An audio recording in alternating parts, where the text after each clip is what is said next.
and welcome to Mumble in the Jumble. the jungle. Mumble in the jumble. I'll tell you what, I'm going to have to find some soundtrack we can do on that. And yeah, we were actually just like getting off topic. I'm just going to get back on for a second, but actually, I think I'd like to say this week's, months, weeks, years, I don't know, Decade. The topic this time, and I'm really hoping that I don't sound like a brummie actually, is actually it's a nostalgia thing, and it's about looking back at the year and actually what brought us the most joy in the hobby. Now, I know beforehand we was all talking about well, Legion, Star Wars, Bad Batch, in my case, and Clone Wars and that, which I'm sure has brought some people, I'm not sure who, Mr. Grimwolf, some joy. To be honest, it's brought me a lot of joy. It's not my not my faction for Legion, but and I'm not a rebel either. but well, that only leaves one at the moment, doesn't it? Really. And he has to be galactic. That's all I can say. But we are getting another faction next year, so that's we are. That's fine. Yeah, I'm just wondering when we're going to get what the villainy, scum and villainy. I mean the Shadow Collective, as they're being called. Yeah, I suppose. Yeah, that's it, isn't it? That's them. Well, I linked up from last week. They were doing the print, they were doing the paint of the new Boba Fett mini that's coming with the gaffy stick. He's already coming. He's coming with the gaffy stick, but he's got two head options, so you can have a helmeted or non-helmeted version of Fett. If they're doing that, I wonder then that's a big indicator to the fact they're definitely going to do more of the Mandalorian. Oh, they are. They've said that that's on the cards. But what you've got to remember, and Tim will sort of back me up on this as well, is when they mention that they're doing minis, it takes them roughly 18 months from concept to get them out. Yeah. So the idea concept art then goes to the mouse, and the mouse has to approve and makes changes and it's all like eking. That's what it all is. So if you think of this way, the Boba Fett mini that they've shown off, that was during their mini extravaganza, that would have been probably went out this time last year, because it would have probably went to the mouse during season 2 of the Mando. Well, because that's when Fett turned up. Assuming that they don't get any information about upcoming things in any series ahead of time. I've got a suspicion they probably aren't, because I'm wondering if they're lumbered into the same category as all of the toy manufacturers and everybody else that didn't even know about Grogu until the episode dropped. Yeah, but that's a biggie. That was a real biggie. Well, Fett was it was a badly kept secret, but it was a secret. I mean, he turned up at the end of he turned up in season 1, even though people didn't know who it was. But if you listen carefully, you can hear the spurs. And in that episode, you can hear the spurs. Boots and cloaks. Yeah, that's all you saw, but you can hear the spurs. And if you watch the Boba Fett retrospective that they did on Disney Plus, they added the spurs to the character in Return of the Jedi, then The Empire Strikes Back. They wanted that Western style thing. George Lucas wanted an army of them, but they didn't have the budget to do it. Yeah, that's a pity. They were planned as special forces for the Imperium. Yeah, Jedi hunters. Because that's where some of the original mythology around Fett comes from. Like the Beskar armor, or the armor being able to deflect lightsabers and stuff like that, was all built around the idea that these were super commandos for the Empire. But they didn't have the budget to do lots of them, so they created this one character that originally turned up in the holiday special in animated form. Yes, they did. I'm just going to say, hi, Demon Sub, hi, Limburger. Yes, we are talking rubbish. Hi, Tuffy Years. Or was it Tough Years? No. You can Don't taunt her. No, not today. She's on a roll. Is that with all? Is that with all of the posts you posted up with the mini Star Wars? I mean, sorry, Imperial Assault. I didn't Scale realize. difference. Oh yeah. I genuinely did not realize the difference in scale of the ATSTs. Oh, the AT-AT's tiny compared to the Imperial. The ATST was very small, not far Yeah. away. Yeah, I mean, but it actually, to be honest, it looks really nice. And I thought, that's not a bad little kit, you know. And then when I saw the photographs, I'm like, yeah, that's just not going to work. The Imperial Assault ATST is a bit more like a chibi version. Yeah. The interesting thing I've seen done is somebody took the Ahsoka from Imperial Assault and used it in Legion because she's the right height for Snips or the smaller version of Ahsoka. Young version of her. Yay. And some of the models from Imperial Assault aren't too far off scale-wise if you use them as extras somewhere on your playing field. I think that'd be good. I've seen people using Imperial techs and stuff. You own all of the Imperial Assault. At least I'm listening there, Luden. I heard that as well. You know, it's everyone's ears went, what?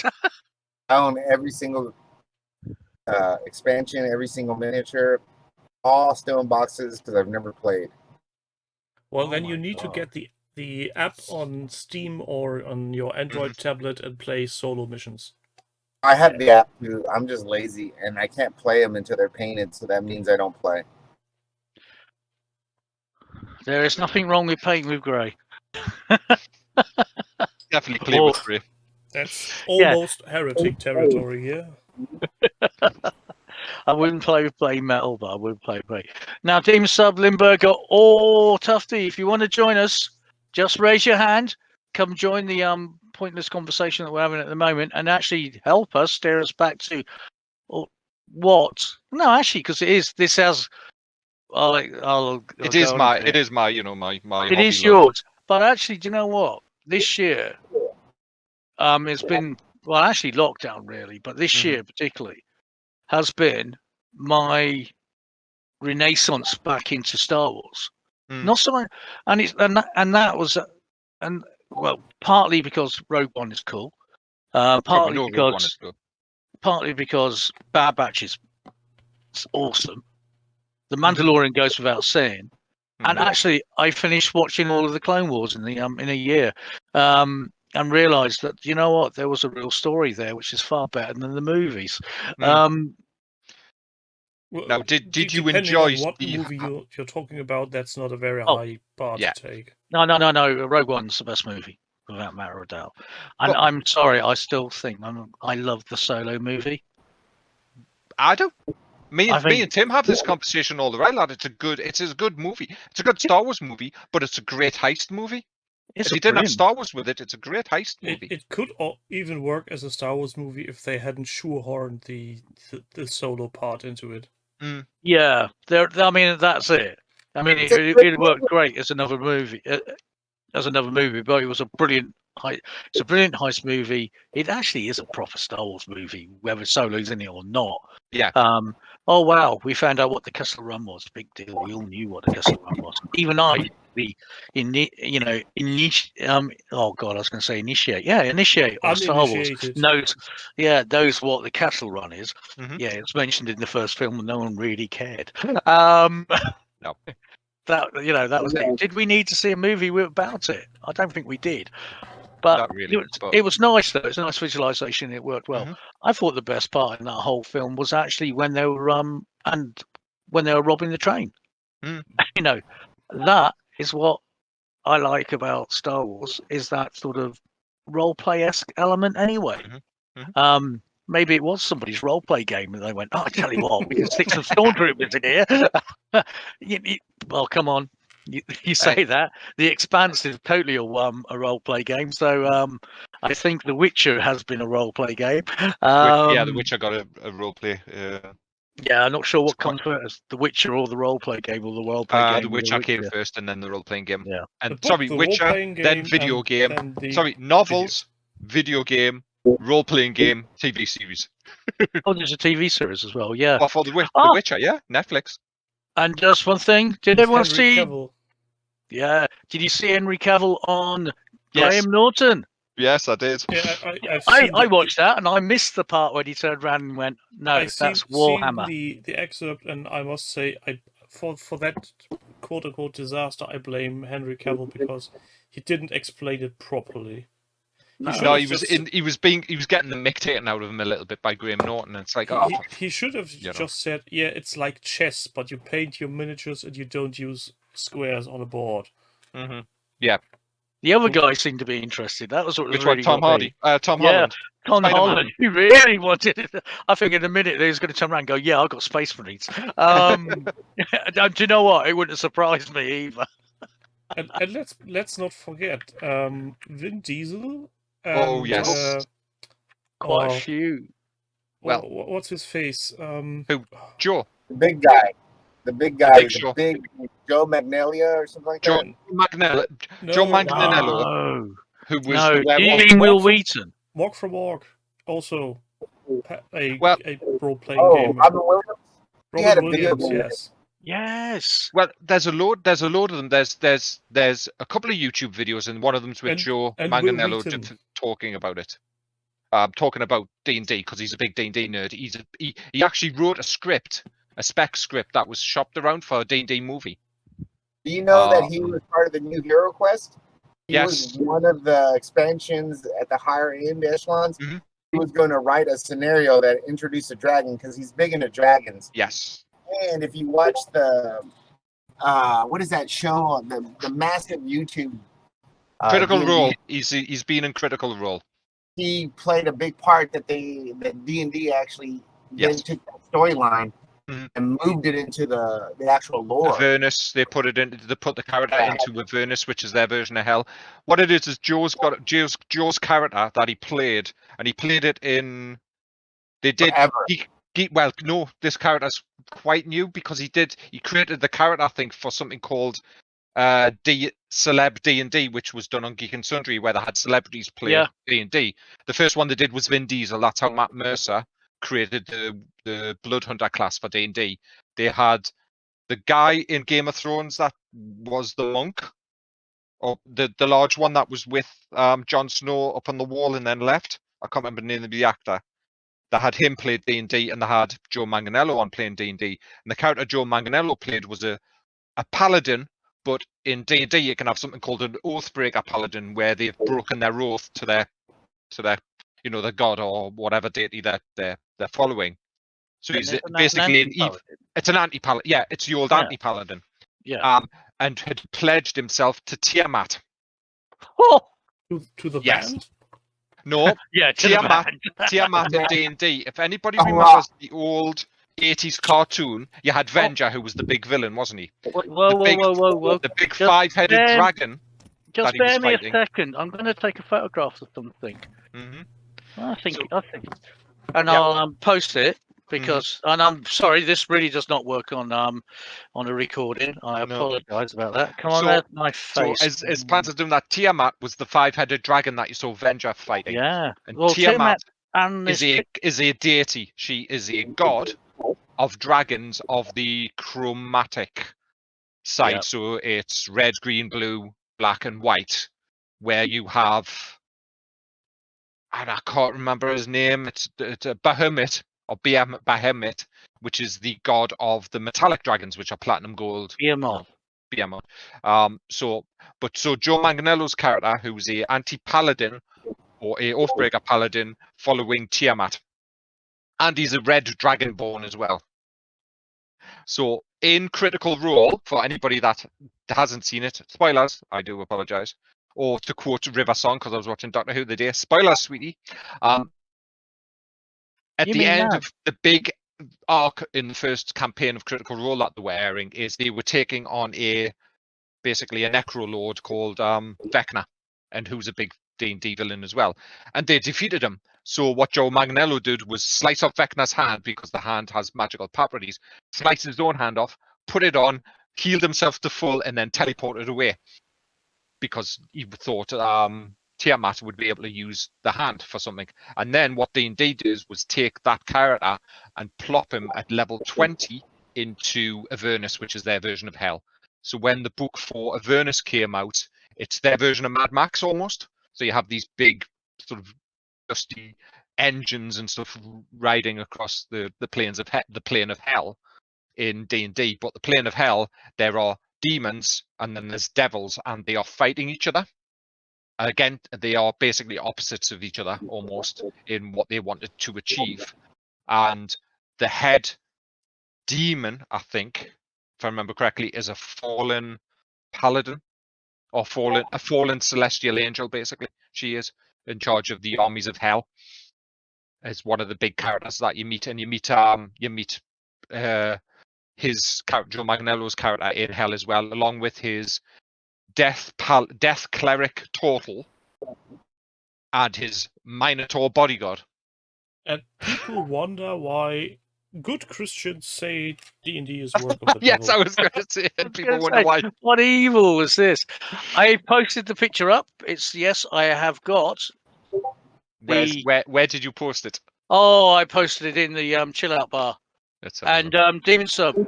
It does have the missing final episode. Yeah. Because the missing final episode is the only thing they got of it is the soundtrack.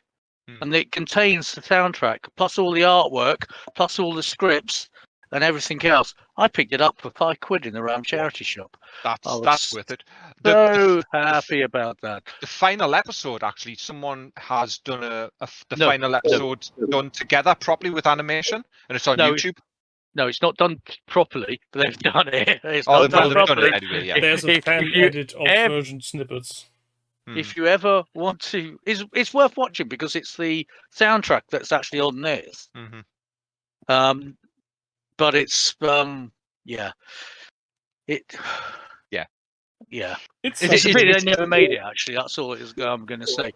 But before we drift off, let's get back to the subject for the time being, and then. Because I can't like the subject we were going to talk about what brought us joy for the year. I've got mine in front of us. I know yours are art troopers, at the moment, and clone troopers, and everything else that comes with it. Well, it's just Legion generally, or Star Wars in general. But I'm gonna actually tell you what, I'm gonna shut up for a second. That'll be a first. And actually, I'm gonna ask Tim because actually. Yeah, I'm going to go with you first, if you don't mind. That is, I don't want to be, or else I'll just. I want to try and keep everyone sober enough to listen to everyone else when I go Baron 4. Don't fall asleep, hey, look at that. Who's pissed now? Oh God, we forgot to say this is an adult program, so there will be adult language. But yeah, Tim, if I ask you first, go on. Well, actually, this year. What's actually really, really hobby-wise? What's brought joy to yourself? This is going to sound very weird, potentially, but actually, the snips my wife got me for my birthday. I wouldn't have believed that these things were that good as they actually do. Clipping things from sprues never was more easy. So much less cleanup. You're talking about the same things I've got, aren't you? Well, similar one. Yeah, and otherwise, I couldn't really tell if there was, at least not off the top of my head, what really made the biggest difference. I quite enjoy the Tuesday hangouts with Jerry very much, and I hate everybody who's suggesting things for me to buy and then me going off buying them. So there's that. So you're not succumbed yet to a moon of a rock type of thing called stone? No, actually, Moonstone is far from me. I also was very much tempted by what's that name again? What Jeff is currently going on Kickstarter. Dreamstone. Dreamstone, yes. The Dragon Lord, or what's he called? I've seen it. It's beautiful. Yeah, but 50 quid is a bit much. It is, but bear in mind, just a one-man op. I know. I'm not saying it's not worth it, but for something that will definitely just see the the inside of my box for ages to come. It's a bit too much. Yeah, I do get. Have you got the? Did you get the original game? Because I never did. No, because I'm unfortunately of a generation. There's a whole generation thing I don't get. I don't get He-Man because I was too old when you guys were like going He-Man toys. Girls were far more interested at that stage. For me, that is. So I missed out the He-Man, missed out Thundercats, missed out all the. There's all an the cool entire 80 cartoons. yeah, and yet somehow I managed to get into D&D, the D&D cartoon. Yeah, but And D&D Star is Wars. even older. You see, Star Wars. Do you know? Because I remember. I suppose 77, isn't it? So Well, you say that, yeah. Mhm. I've got Star Wars late. I saw Star Wars. I went to the first one and watched episode 4, not New Hope, episode 4. It's remember what it's called. It I was watched Star that. Wars. It was just Yeah, called I watched Star Star Wars. Yeah, I watched that, but I was big into Battlestar Galactica, and because of that, that's the reason why I watched Star Wars. And that came out after Star Wars, which is interesting. Yeah, in my mind, it comes out before. To be Well, honest, yeah. it's the birth of all those. The last lot of Harry top animation fella. Harryhausen. Yeah, it's Well, that was Jason, wasn't it? And Sinbad. Oh, with it's all Sinbad. those, the See, Sinbad Sinbad. films, and who had at one point one of the actors playing Sinbad was Patrick Wayne. It was John Wayne's son. Played Sinbad. And one of the evil. I think it was Christopher Lee, wasn't it? No, Tom Baker. Yes, it was. And he wasn't over the top at all. Hello, Martin. If you want to join us, Martin. that still goes with Tuffy and Demon Sub and Lindbergh. You are all welcome to join us on this thing. So I know this is a little aside, but did you see the thing that Tom Baker's returning to do some audio for Big Finish audiobooks for the new Unit books that they're doing, because they're doing a bunch of new books about Unit, under Kate Stewart, and he's playing the Curator again, which is the character he played in the 50th anniversary of Doctor Who. I'm waiting for Simon Pegg to come back and do some more. Undead. Oh, sorry. Undead. Undead. No, Road Trooper. Not Road Trooper. Oh God. What? Johnny Alpha. Oh, Strontium Dog. Yeah. Johnny be good. Yeah. So. Yes. But that's a little side that Tom Baker's still doing some voice work, still doing some acting at the grand old age of, I think he's in his 80s. I think he's coming up to nearly. I think he's 84, 85. It'll be a very sad day when he does pass away. All teeth and curls. Yeah, that's it. That's all he is, actually. It's just like, any person who could actually outshout. He's Ryan 87. 87. Tom Baker. Yes. Crumbs. Could we stop with the depressing age comparisons? We were here talking about things that brought us joy in the last year. Well, Tom Baker brings us joy. I have met Tom Baker, I'm going to say. I have as well. He is genuinely a nicer person as you can ever meet. But I understand. I'm going back to what you said about the snips, actually. But I get the snips because I got similar. I bought a pair of snips, mainly actually on Jerry's recommendation. Jerry is definitely a plastic crack dealer. Well, he is with Moonstone, isn't he? With anything. Was that resin more than crack? If I actually went through a lot of this and figure out what I have bought this year on recommendation from Jerry, no. But better those snips, no, I'm not going there because I'll cry. The snips, those flathead snips. Oh my! And I get what you say. Cutting things has never been so much fun. I mean, I've got the Citadel. Clippers. Yeah, I've got them here. I'm busy using them. And don't get me wrong. They're nice. Mm-hmm. These things, it's like going through a hot knife through butter. And that's the literally understandable that way. It's that easy to cut.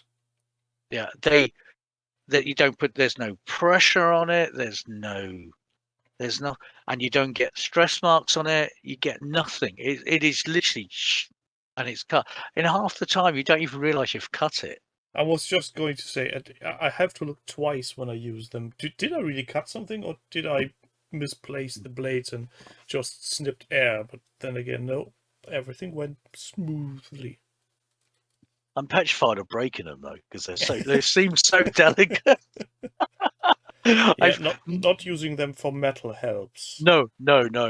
I have got some clippers I use for metal, and they are not the heck. They look like a Swiss cheese that way. They are so ruined, but they're perfect for cutting metal. Well, I've got 3 for cutting metal, but and I've got 2 specifically for cutting resin and plastics. I haven't cut it on. I'm here using the GW ones, and the for what I'm doing with the clones and stuff, they're fine. For what I do, I mean, because they're the ones I've got. I haven't got any of the.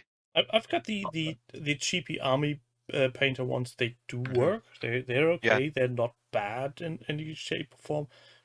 But it's like cutting steak with a butter knife or cutting steak with a proper steak knife difference.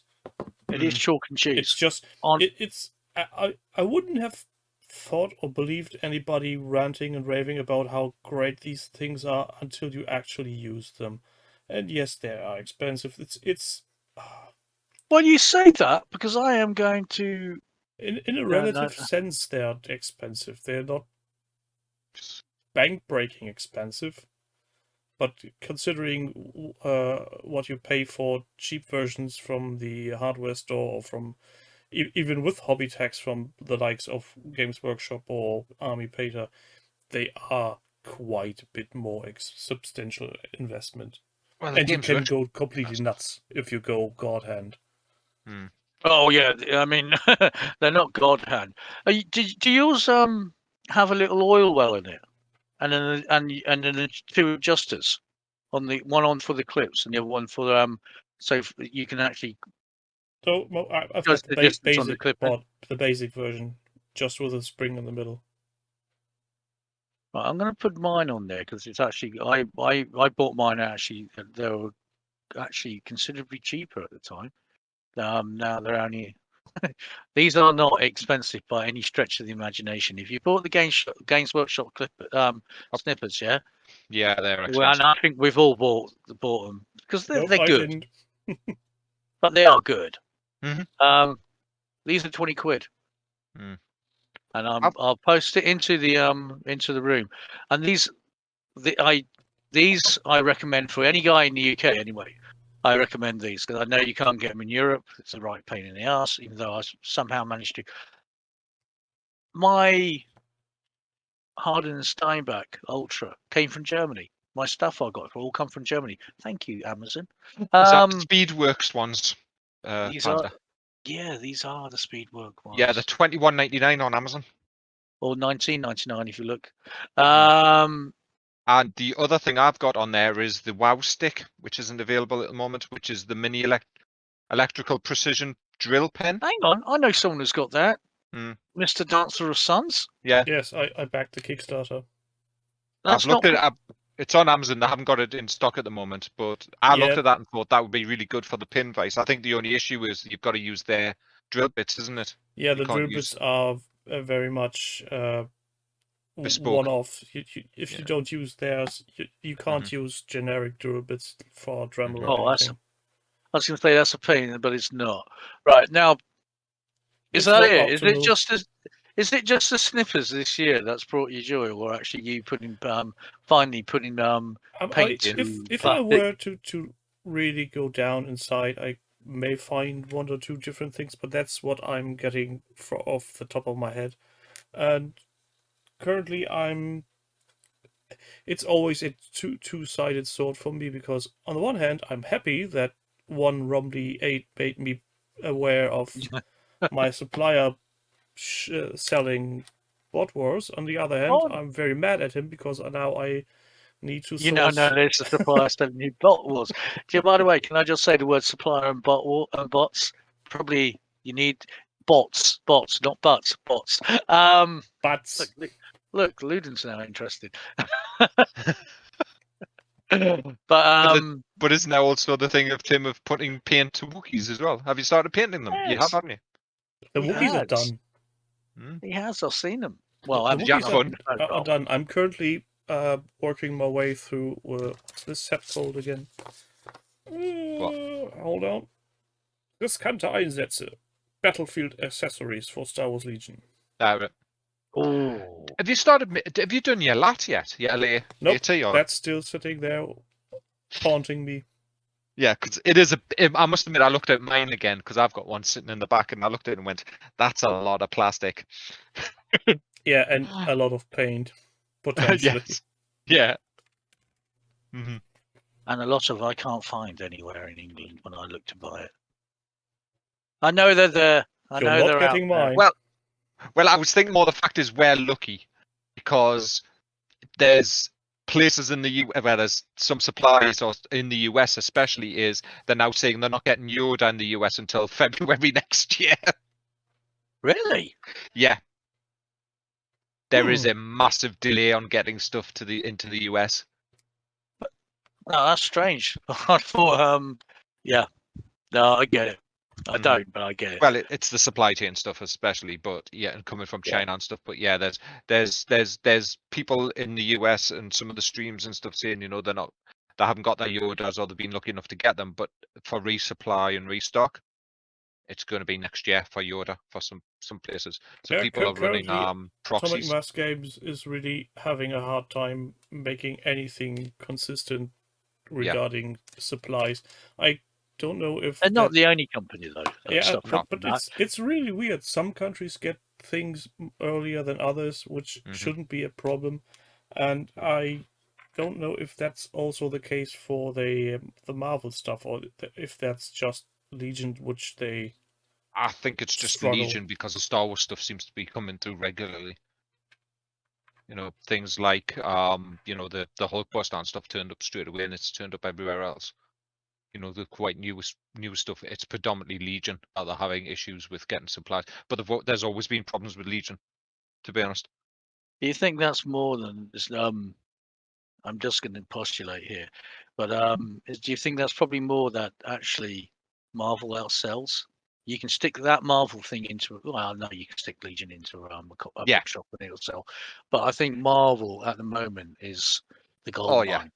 It is. It's Disney's golden goose. Also, Marvel is a lot less miniature hassle. Yeah, it's a lower miniature count. I think, to be honest, they are beautiful miniatures. Not my thing, but they are beautiful miniatures. The Hulkbuster is a gorgeous miniature. When I've seen it, I was thinking just to get the Hulkbuster by itself, because that's the one thing. I've got a Lego Hulkbuster. I've got a Funko Hulkbuster, and I fancied getting when Night Models used to have Marvel, I was tempted to get the Night Model Hulkbuster that they did, but that was going to be a big chunky piece of metal, so it becomes the weapon. For some odd reason, every time I hear about the Hulkbuster, I'm thinking about Hulk Hogan on the WWE. Truly, I can't help it. I know it's this weird Iron Man suit of armor, but I still can't help myself not thinking about Hulk Hogan. I'm with you there, and I'll tell you what, that's what they should do instead of actually doing the Marvel things. They should just do the WWF. Just do. Well, the Hulkbuster's in red and white anyway, and Hogan used to wrestle in red and white, so you know. No, yellow. Yeah, but when you're going to get a big giant white mustache from on that, just some dangling cables. That's true. Hi, Jim. Oh, don't want to talk to me now. No. I tell you what, if there's nothing else, I'm going to ignore you for a second, Grimwolf, and I'm going to actually That's fine, you can ignore me as much as you want. I'm just going to ask Luden actually the same question. That's Lenny. Hey! What's brought you the most joy this year, besides obviously not getting a golden button? Well, that's horrid. Probably the most joy I've had is actually playing games for the first time. I've played more games, I think I've played like 4 or 5 times with the club I joined. And just getting gaming in is quite fun. From 0 to something is quite extraordinary when I had a dry spell of like 30 years. So playing again is exciting. It's like I'm doing everything that I should have done years ago, but now I'm doing it in quite quick succession. I did my first podcast. Well, at least I taped one. I don't know what I'm doing, but I'm talking like this. I don't think we're going to edit it. I told them we just put it out as it is. This past weekend, I went to a Warlord open gaming thing with one of the Warlord representatives. Yeah. And I played Blood Red Skies, which is a fantastic game. I played Memoir 44, a game I've never played before. I really enjoyed it. I purchased it. I'm probably going to buy a Silver Bayonet and start into that as well. And then, of course, I built the ship, which kind of, the shipbuilding brought me everything. Yeah. Making the ship turns out, if you make cool toys, people go, hey, that's really cool. Can we meet and play? And I was like, yeah, sure. We'll meet and play. And it should be. I mean, to be honest, that's the thing. When you jumped onto OTT and you went, here's my ship I'm building. And I mean, I was lucky enough as was in the House of Water at that stage. But when I saw that concept of you building little bit by little bit by little bit, and you just took a photograph, you done this, you go, how about that? And I think all of us were actually, from the first couple of images, was us like, you're crazy, but in a good way, not in a bad way, in a good way. Yeah. And actually, seriously, you went on and you built this, and you built this amazing thing. And those ships weren't those ships weren't nearly big enough, though. Ludin. No, they were. I believe they're in Billion Suns there. I'm totally kidding. We're talking about the ships that were like 10 feet long. Like he had to roll around on carts. Yes, that's mine were 3 feet long, and they had to be on tables. And not nearly big enough. You need to up your game. You mentioned that because when we went to that was a 40K event that one of my clubmate threw. Yeah. And I happened to be very lucky that the guy who I ended up playing games with is a former GW district manager who knew how to throw events. He's the one that likes ships, so he invited me in. He goes, you build ships, I build ships, let's get together. And now he's taking over in Texas. He's taking over something called the Narrative Guys. So we're taking over for them. So we're getting all their terrain, all their miniatures, and we're going to start throwing events in Texas. And I'm going to build 3 more of the same copy of the ships to have a fleet. And Jim, since you mentioned it's not nearly big enough, I've decided to build one that is to scale with at least the length of a kill team board, which is I think 22 inches. And I'm going to build it 4 feet by 22 inches. And that way people don't have to play inside. They can just play on top of the ship. It's going to be tiled. And I got to figure out how to build the columns inside, but it's going to be the same thing, just wider and longer as the second ship is. So it's certainly I was only kidding, but yeah, that new project definitely sounds awesome. Yeah. Oh, I have other ones. My head works because I'm spastic. I already have 3 other ships I'm trying to design. One is pretty much designed. I'm making a chaos ship. It's basically the same dimensions as the one I built. I'm making what I call, for lack of a better word, a Tau ship. But I took the premise off of the Apple TV show Foundation. I don't know if you've watched that. Anyone? No, I haven't, unfortunately. Yeah, Oh I watched the first. I saw the first 3. I need to watch the rest. I need to binge watch the rest. Okay, so if you've seen the Empire ship, the one that travels hyperspace, it's like a spike with. Yeah. That's what I'm going to make a Tau ship look like, sort of. But instead of being like lengthwise, I want it standing on its like a spike going through the air, and I'm making that one too. So there's that, and an elf ship. I haven't figured out how to get curves. But I'm going to steal people's models and chop them up for sure. What did I Do see? that. Oh, it was, and I know people are going to at me for this and say it's crap. I've got a lifetime subscription to Star Trek Online, and they were showing off some of the new ships that they're putting in for basically around Discovery, and some of their ship designs are bizarrely weird, but look really cool as just ships generally, not necessarily Star Trek ships, but some really interesting ones. You had me at Star Trek, and then you lost me all over again at Discovery. But yeah, that's okay. But you know, don't worry. The Klingon ships in Discovery are not like Klingon ships you'll ever see. But the ship designs that Star Trek Online have come up with for the ships look, some of them look really cool. So you might want to have a look at their web pages. There are some gorgeous ships in Star Trek Online for sure. The last 2 things that made me happy are Tim's show, which I attend regularly because I really enjoy the dialogue between Tim and Jerry. It's almost like a straight man with a one-liner, and Tim's the straight man keeping the ship going right, and Jerry's the guy who keeps veering. And of course, Jerry has brought me a lot of joy because he is kind of my muse, because I wouldn't have gotten the dual taco holder if it wasn't for him posting in the House of Water that brilliant meme. I was like, oh my god. Do you know what? It's unfortunate that not everyone here is in the House of Water. But you might need to explain that in the meme.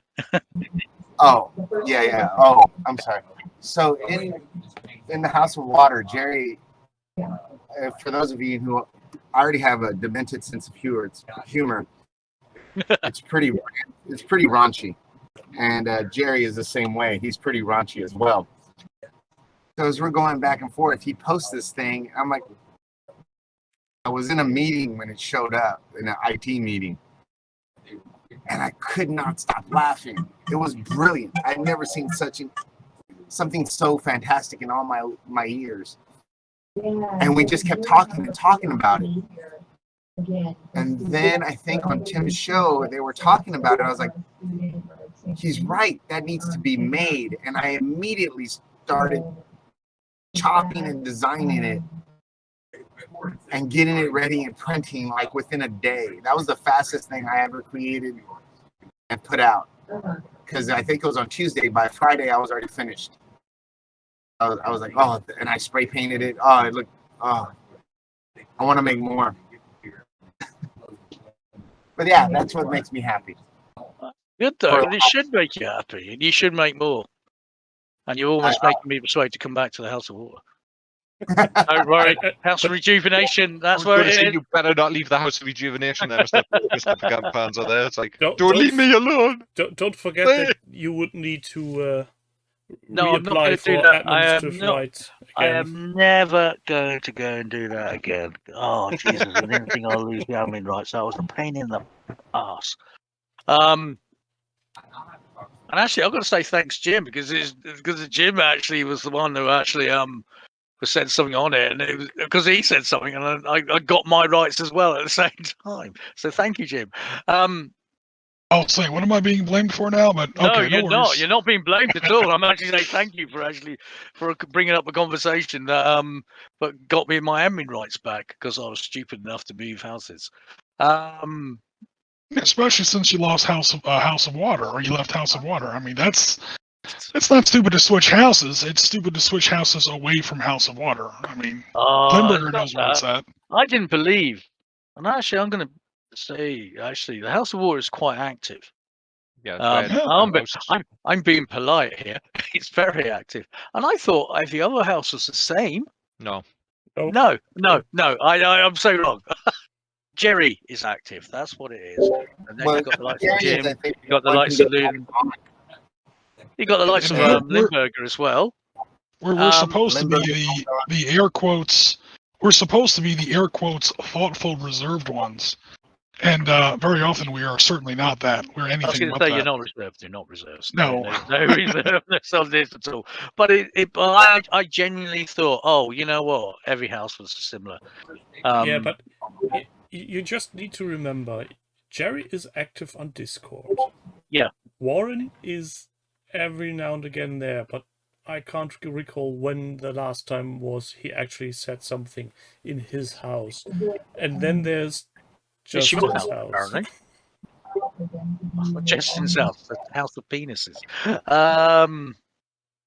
Yeah. It's not Justin's house now, is it? Who's? I What, think the mutinous did, or the house of... no, the House of Free Truths. I'm trying to figure out who's in charge of that now. Did they give that to Ben or Lloyd? No, Ben's House of Water. Yeah, but Ben's not active on Discord. Not really. You'd be surprised if you say his name 3 times, he suddenly appears, like Beetlejuice. That was just because I sent him all that Lord of the Rings stuff, didn't I? No, I'm not joking. Do it, If you say his name 3 times, he somehow appears out as if by magic. Is it by magic Benjamino up here? Actually, isn't it? If you say Lord of the Rings 3 times, very quick. Him and Free pop up out of No, nowhere. that's Sam. Oh, and Sam as well. Yeah, you could have a collection of hobbits then. Only if it's standing next to Jerry. I have stood next to Jerry. Do you think Sam is a bit annoyed that he left the company and now somebody is there that would meet him on eye level? I think he's annoyed actually that he's left the company and actually somebody can understand what he's talking about is now joined the company. I mean, and actually, I mean that in the politest way as well. I mean, if it's going to, it's been interesting on the OTT. That's been interesting this year. And what I find really interesting with it has been the way that it's almost 2-3 parts. I mean, you had the first part when it was the Warren and Lord show. And then all their stuff that led to Wayland. I'm sorry, I'm trying to give their name properly, not what I call them. And then Wayland getting involved in that as well, getting involved in it, and it's nice because Wayland's actually historically has always had links with OTT anyway. Yeah, they did. Just as a short throw in there, that's one thing that actually brought me joy, seeing the first unboxing with Free and Jerry in the same studio. When you knew where I was going. when he hit her behind the box of the box. Was that Assassin's Creed? Yeah. I laughed my ass off when he just plonked the box down and Free's gone away. Can I just say, in real life, when you actually see them properly, the difference between the two, it's worse. Tufty's seen them as well. There is a world of difference between their heights. She's quite demure, and he's quite the size of a mountain. And yet somehow they've got a real spark. There's a good dynamic between the two of them. Yeah, I mean, I think chemistry. Well, isn't that what it's all about though? At the end, especially if you're hosting something, online, it's the chemistry between those people, isn't it? And actually, I mean, everyone in OTT worked together, and they worked superbly well. I mean, I think the third phase was actually when Free joined. And you know what? And I think that was the last part of the glue to actually, I think, getting OTT almost close to being as professional as they could possibly be. Now, it doesn't say they're professional. Yeah, and next year, when Warren's fiber optic cable really is working correctly, you think that's ever going to work? Let's hope for a Christmas miracle on his part. And I hope so for him. When that works, next year will be a very interesting year when Warren gets back into the show. Oh, I'm really hoping. Do you know? I don't. Please. Oh God, this sounds awful. Where I'm going to say this. I think I love it when Warren is in the show because Warren actually is. How can I say? He's a big enthusiastic. Big kid. Big kid. He's a character. He is a character, and actually, he's a larger than life character. And he's actually he's got some crazy ideas, and he's not all of them work. Some of them don't. Some do. But he really is him. But actually, and this is not me having a go or poking fun at Warren in the slightest. But I think the combination of the pre-kill people plus, either John or Justin joining in. I think that's actually really, really made the Weekenders actually a little bit better. Well, No, it's not. That wasn't very much different. I don't know about all the pandemic because there was Lloyd, Warren, and Ben on the telly, so it was 4 people consistent, and then Justin and John interchanged. Sorry, Jim. I am adjusting my volume here a little bit. Okay, I was just gonna say maybe it's just because I joined the group so long ago. It's again, this is not a slam on anyone on the rest of the team, but it's not. I'll even call it Beasts of War. Beasts of War OTT. It's not Beasts of War OTT without Warren. No, it's not. Warren is a critical. I know he's been out of it for a while because of internet news. And quite frankly, I've been kind of out of the loop since 2019. I was a member of that team for like 3 years. You were. I guess you would call it the middle period if we're going to break it down into early war, mid war, and late war. This is the late war. Yeah, well now I guess we're in late war. I guess the war's almost because that implies that the war's almost over, and now OTT's success and tenure has I think only just started. So early war, mid war, late war, and next war. We'll go ahead and call it that. But that's what got me into it. I mean, I was clicking around March 14th, 2014. I was just clicking around the internet or whatever. There was a club nearby me, and they were just getting into some 15mm stuff. I didn't play with miniatures back then. And I sort of just found OTT, and it was one of the first season shows of Flames of War for the Win. It was Warren versus Dave Shoulder back in those days. And Warren broke out his UFO, and I was like, oh, for the love of God. I didn't know who any of these people were yet. I wasn't used to Warren's, I wasn't used to Warren's Warrenness at the time. And I was like, all right. Yeah. I was like, all right, guys, I was going to join this site until the freaking Nazi UFO showed up. Now I'll sign up if Warren loses this game. And he lost that game. So I hit the subscribe button and I said hi to everybody or whatever. And like 10 minutes later, I got a personal, like back then they had like those DM personal messages. Yeah. I got a little personal message from Warren saying, hey, welcome. I was like, okay, I was hooked. I was like, a community or a team, I should say. This has been a thing that's always been a huge thing because there's 1 million of these sites out there. There are at least 1,000 of these sites out there. Wargaming, miniature gaming, hobby, craft, blah blah blah, painting. It's I think what made OTT special, or Beasts of War in those days, and still Beasts of War, OTT to this day, is the community engagement. It's not a community in front of one, on one side of the camera and a team on the other. It's really, they'll reach out and actually like talk to you like, friends that you've known for a while, until they become friends that you've known for a while. That's a critical thing that I think has always been semi-unique with, that's not really a term, but it's been very unusual with OTT and a big part of, at least why I've hung around so long. And I think a big part of their overall success model through the years. I think you're spot on. I was going to say I think you're right.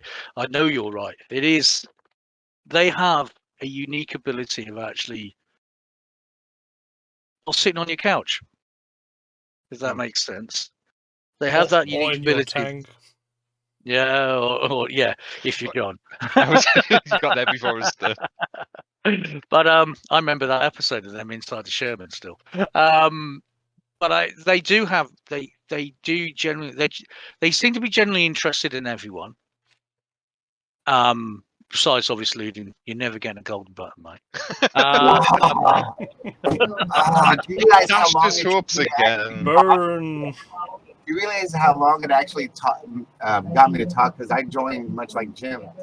I was actually looking at I think it's what's that Canadian one? Big one. Like Craft? Talking about Little Wars, aren't we? No, not Little Wars. That's in America. Yeah, Little Wars in America. The we game and call it work or something like that. That's their slogan. Oh, I think I know the guys you mean. Oh no, you got me. No, Canada, British Columbia. They built a whole 40K. They always do the battle reports. There's not Tabletop Titans because that's a new no one. miniature. Oh, Mini War. Yeah, it's with Dave from Mini Wargaming. Yeah. And I was looking at them, and I really just didn't like the fact that all they covered was Warhammer 40K. Mm-hmm. And were these the guys that did the one battle report where all the units were bits of food? I have no idea. Okay, sorry. No, it's like I'm interested in that one. Battle report. I'll see if I can find it. It was like a Thanksgiving special. I'll jump off quick because I don't want to take over the and like it's like a Thanksgiving thing. Like they took over, like they replaced a Land Raider with like a can of beans or something, and it was basically food Warhammer 40K, and it's like a bunch of guys in the basement. But anyway, yeah, sorry. Mini Wargaming. Yeah. That might have been one. Yeah, Mini Wargaming was around the time when GW had broken off from their realtors, and they broke their contract. Beast of War were going through it with them. And that's when I joined Beast of War, and I was like, okay, this is cool. And I didn't talk to anyone forever. So that's when they were in Hockley in Essex. Yeah, and they were using Wayland Games as their base up of as well. Yeah, that's when when they went over the second time, they had the studio above Wayland Games, didn't they? Yeah. That's a while back. That's like 2013. Yeah, I was going to say that is some time ago. 2014, 2013, yeah. But I enjoyed it then, and just listening. And it wasn't until Tim's show came on that Tim's show's really, really. Congratulations to Tim, because I know he must not be making a lot of money to come on every Tuesday on his own time, every week, like clockwork, and throw a show. And it's pretty amazing. And doing that allows you to schedule up. You do know the origin of you do know the origin of why I did that in the first place. It was a show, wasn't it? It wasn't a show on their channel, and it wasn't. So the Roots is actually a show that was on OTT with Lance and John, which was hilariously. Occasionally Ben as well, wasn't it, Tim? Yeah, sometimes, yeah, and at times they had even guests around like Big Ben from Foreground, and those were the greatest, and we had a genuine laugh. And when Lance left, that just disappeared. And when pandemic hit, I needed some way of venting frustration and stress, and that's how I thought to myself, well, if Warren isn't doing it, I'm just stealing the idea and run with it. And that's how everything started. And 3 episodes in, I got a message from Warren and Jerry. Do you mind joining? Well, if you join in. And then Warren never showed up. But actually, talking on subscriptions and projects and stuff, I'm going to say a big shout out to Jim there for again 5,000. That's the rating, isn't it? Congratulations. No, thanks very much. You know what? That is amazing. No, that's amazing. That's something to actually always aspire to. I'm going to beat you sooner or later on it. I'm only about 3,000 behind you. I can't even get a golden button. I'm sorry, I've got 3 golden buttons, but I understand. No, I said I'm about 3,000 points behind you. Oh, I'm sorry. I thought I heard something else about a button. Oh, just Luden complaining that he hasn't got one yet. That's all. You know what, Luden, we'll give you a special golden shower award. How about that? Yeah, that would actually work for me. That would work for me. Oh, Panzer. Are I'm we sorry. back on knuckle duster, butt plug, tacker holder, Jesus figure territory? Yes. Yeah. Yeah. Great. Anyway, just I making saw- sure. But What was that? I was just saying hi to Zog. He's woken up now. So who? Jim. I keep forgetting Yeah. Zog's images. What's up? Zog. I am going to get the Grimwolf eventually, but I'm going to Nah, actually. I'm not gonna happen. I'm tying him out because I know what it would be. Not necessarily. I know. What's actually brought you the best joy this year in the in the hobby? God, honestly, this year has been rough. I think it has a lot. Yeah, it's. I mean, it's not. I mean, family has been rough. The job situation is not exactly treating me very well right now. It's been a rough year. I mean, we all hoped 2021 was going to be better than 2020. It didn't really work out that way. It's going to sound really generic, so I'll just go through it quick. Just honestly, the fact that this community is here, both here on OTT and also SITREP. Honestly, I would have gone crazy without it. We had a great 30th anniversary project for the Gulf War in January and February of 1991. That's something I always wanted to do. As soon as they brought me onto SITREP, I was like, all right, I'll kind of join and start doing these op centers. But we're this, like in the back of my head, I'm going for that 30th anniversary. 2 years later, I finally got it done. That was like 60 days of solid work to get that up and launched. And I got hired to do one cool thing hobby-wise that happened. It was also a fucking shit ton of work. Got hired to do, or contract, I guess I should say, to design the DLC for the upcoming Eastern Front launch of Valorant Victory. So that pretty much took up my year from May to early October, mid-October.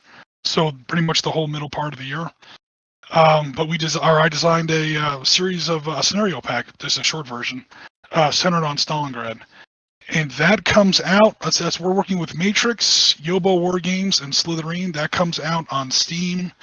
The actual expansion comes out. Actually, let me not say because I don't think that announcement's been made public yet. But it's coming out sooner rather than later. And then the DLC will be available along with that if you want to. Yeah, I was going to say that's good though, because I tell you, like, and I'm like saying, no, that's good, but actually, I think this is what's good about that. It's actually it shows the fact that our hobby isn't just toy soldiers or something like that. All of us played games.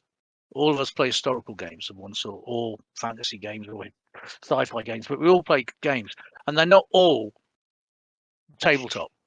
There are other elements inside it, and it's nice that you can actually take your skills that you have and put it across into another actual into a different system and bring those skills and then bring that computer game to life.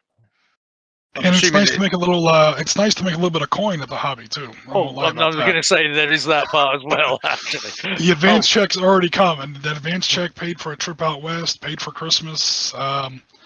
Yeah, it was nice, and it's just. I mean, even if the money's not the thing, I mean, the money's nice, but even if leaving aside the actual dollar value, just the fact that people appreciate it. As much as they do in a quantifiable way. I mean, likes are nice, little thumb ups, little +1 recommendations, especially when you have 5,000 of them. I'm just kidding, but not really. No, don't. Take the day, mate, and be happy with it. But when any kind of tangible, again, this is the great thing about the OTT site is there's a tangible way for people to show how much they either like or appreciate, and the converse of that is true.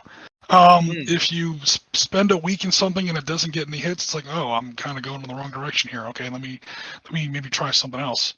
And that's happened plenty of times too. And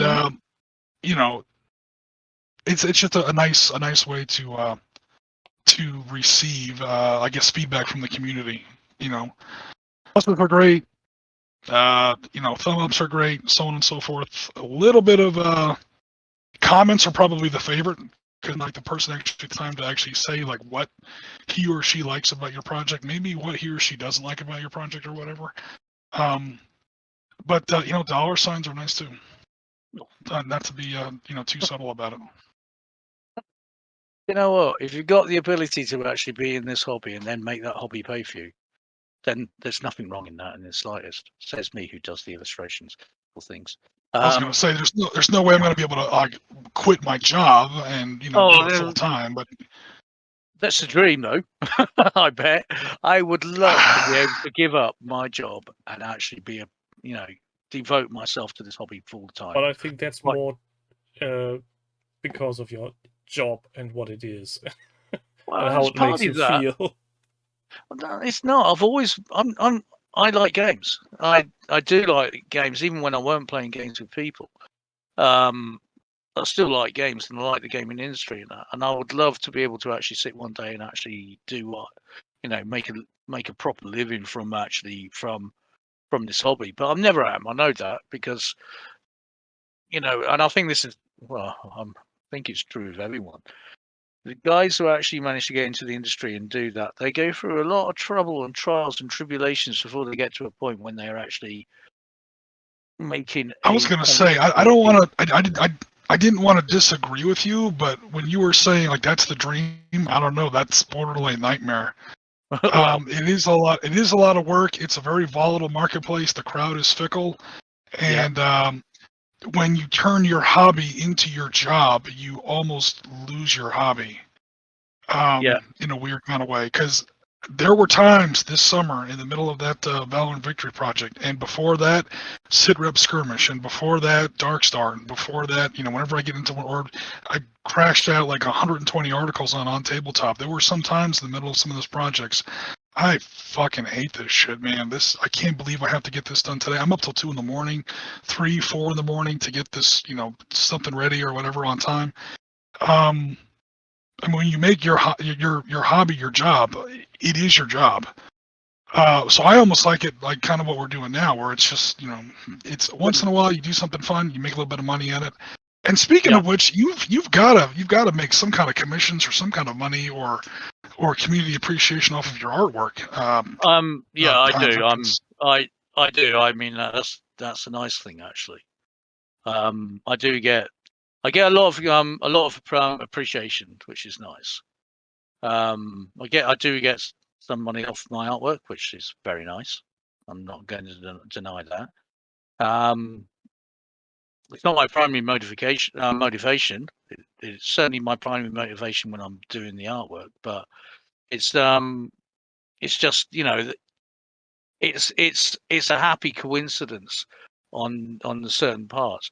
There are certain elements of my illustrations I love doing, and this is probably actually Jimmy, you probably understand this a bit more, and I'm sure everyone will understand this in a way. Is the research? Because I tend to do a lot. I tend to do besides Very British Civil War drink. Besides doing all the illustrations for that, I've been very lucky, and I've worked with Pelican Books because of one of the editors has happened to be a good friend of mine. So it's I scratch your back, you scratch mine, sort of thing. And I've sort of made a really nice little niche for doing some very obscure 17th century uniforms and stuff based on proper historical interpretations and things. So he'll send me it and I'll do some sketches up, and then we'll go back and forth and trying to work out whether or not it's what we've done. And it's weird because I never realized actually I managed to get myself into a very, very tiny niche between the end of the English Civil War and the beginning of I'm trying to figure out in Europe, but it's almost there's a part in Europe where basically both Cromwell and the Royalist armies were still fighting each other, even though it's after the English Civil War. The Battle of the Dunes, Lindbergh might know what that is. Yeah, that's before Age of Piracy, then. Oh, that is. It's like 1660s, maybe you got it spot on. 1650s.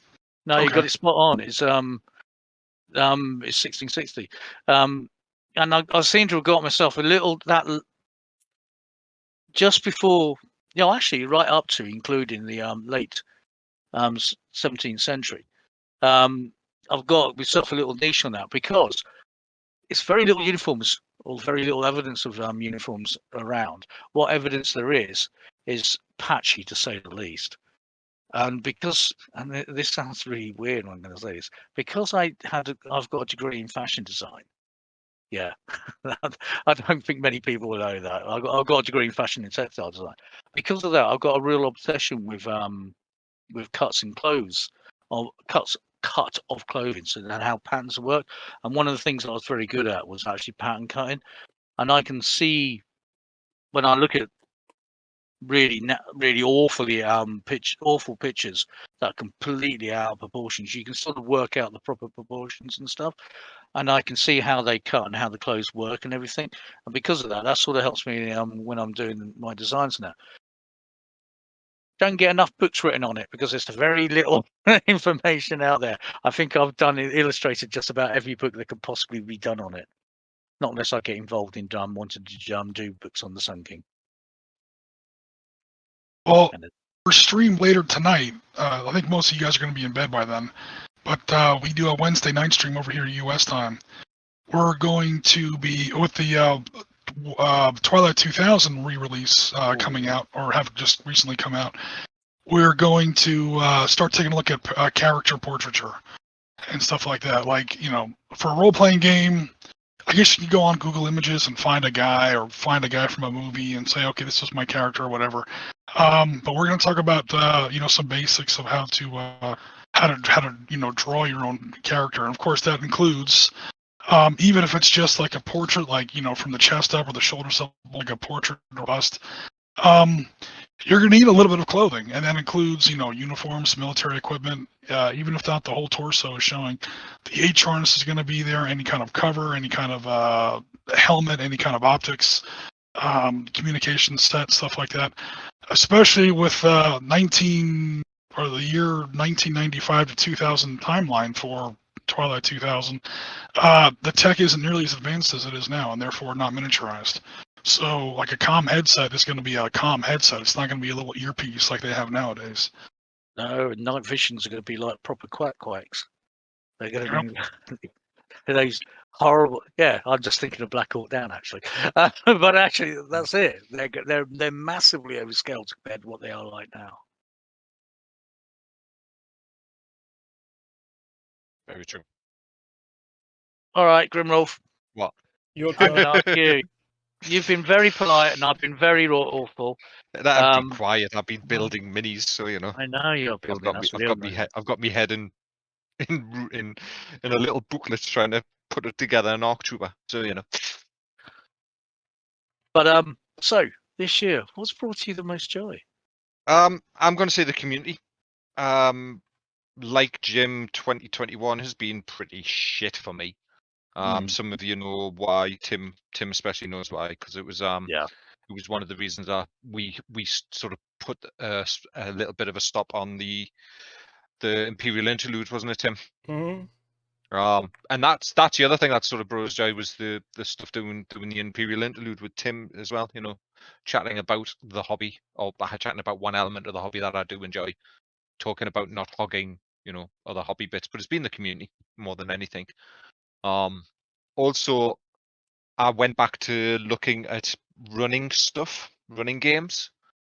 So by now I've got 5 D&D style, 5 ideas of running games using 5th edition that I want to do for possibly my D&D game, but some of those ideas will move over into anything else.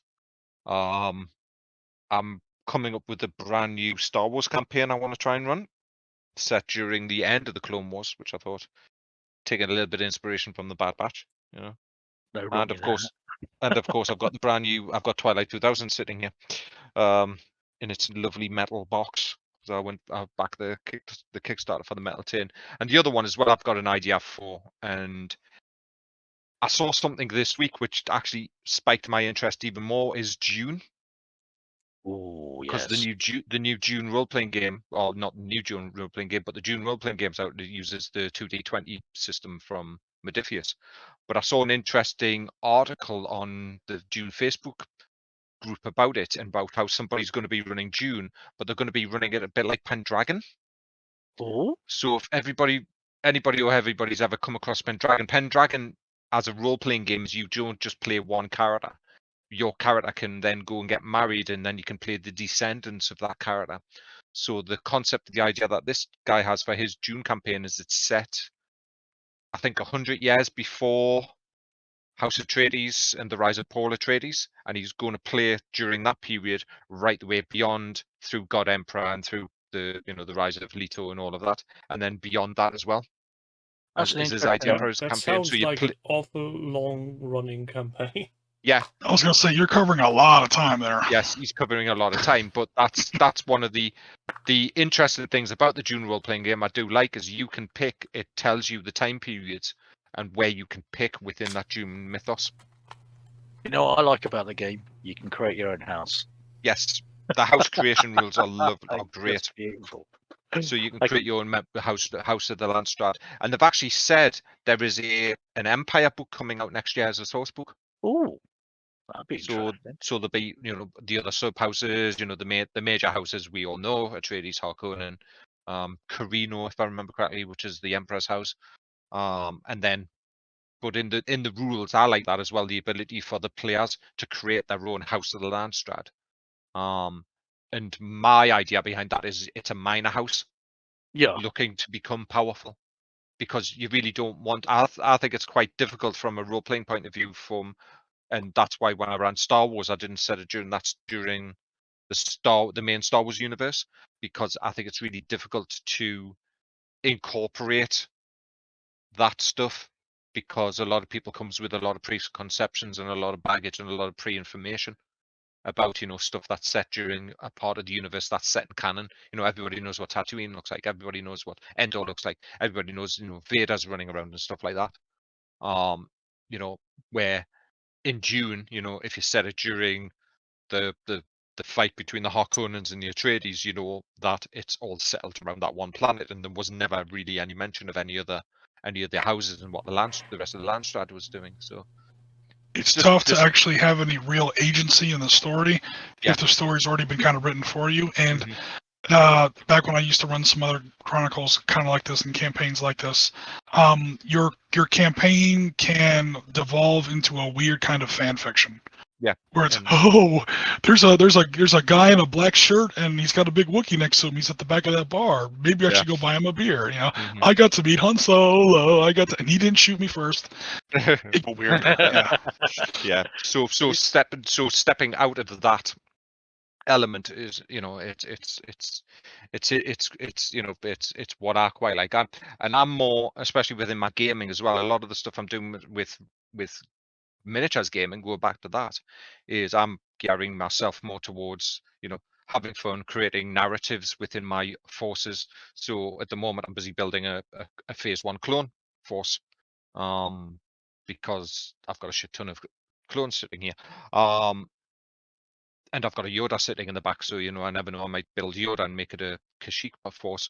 But anything that I do with force, anything I do with miniatures, I'm looking for a narrative.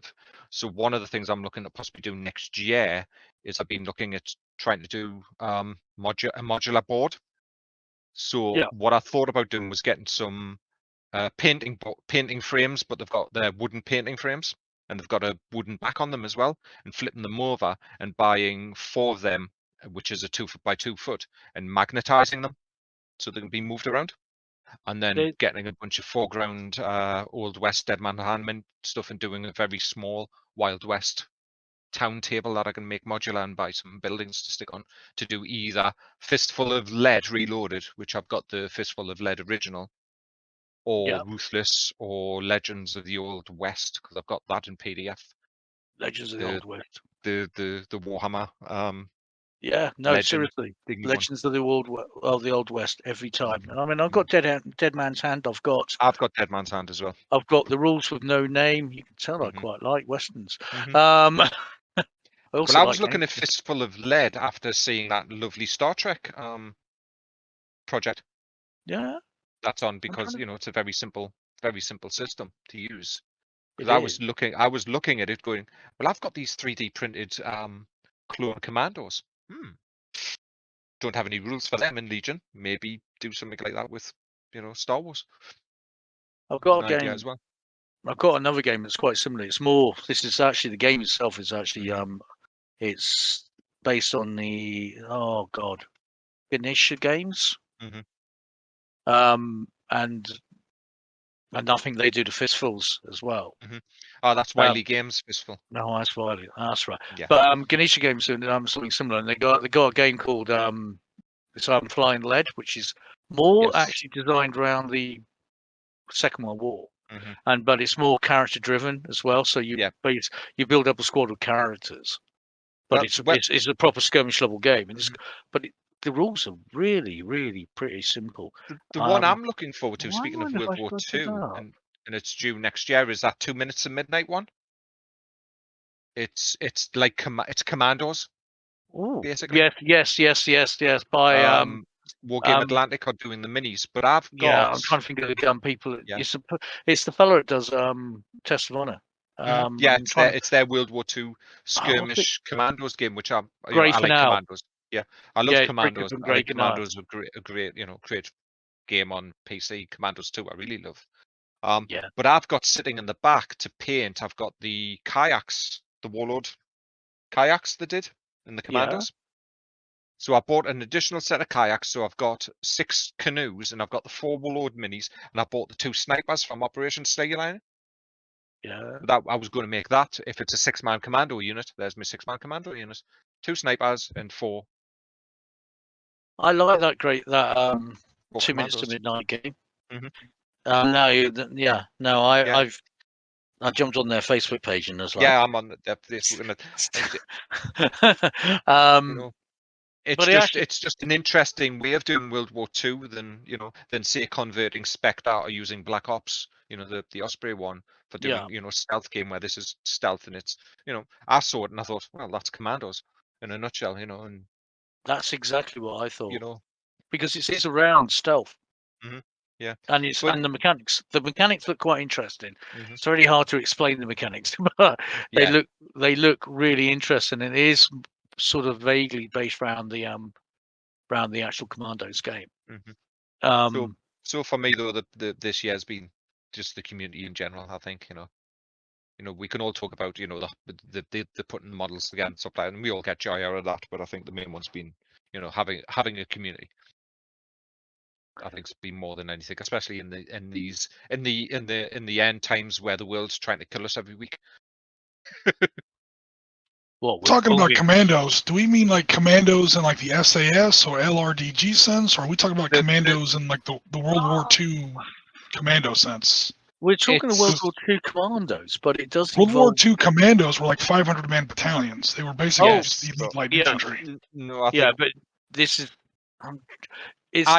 You must remember the video game Commandos, Jim, by Eidos Interactive. Oh, I don't know. It was okay. had. No. What? I was going to say, if it's not that, there's oh god, I've now forgotten it. There was what? It's a stealth game, and the actual Hidden and Dangerous was the other PC game that they did, which was using the SES, using the LRDG. But it's not proper. It's not proper commandos landing at Dieppe or any of the Normandy towns and stuff like that. Or Norway. They got. I think they cut their teeth at Norway for the first couple raids.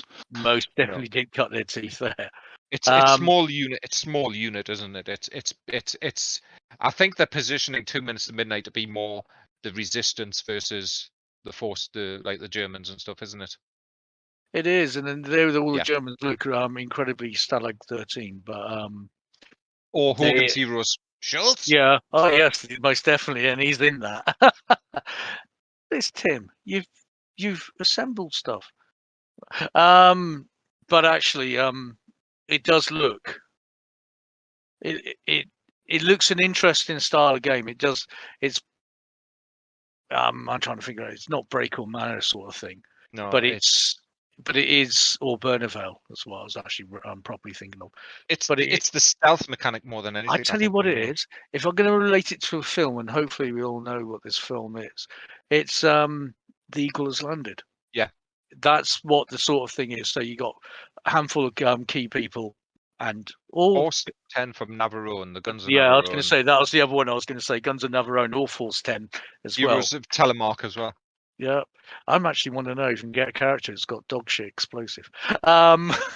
Eagle Has Landed. Now that's an awesome movie. Oh, it is. But that's an awesome movie. But you have to be careful because some people hear that, they might get you confused with Where Eagles Dare, which is a terrible movie.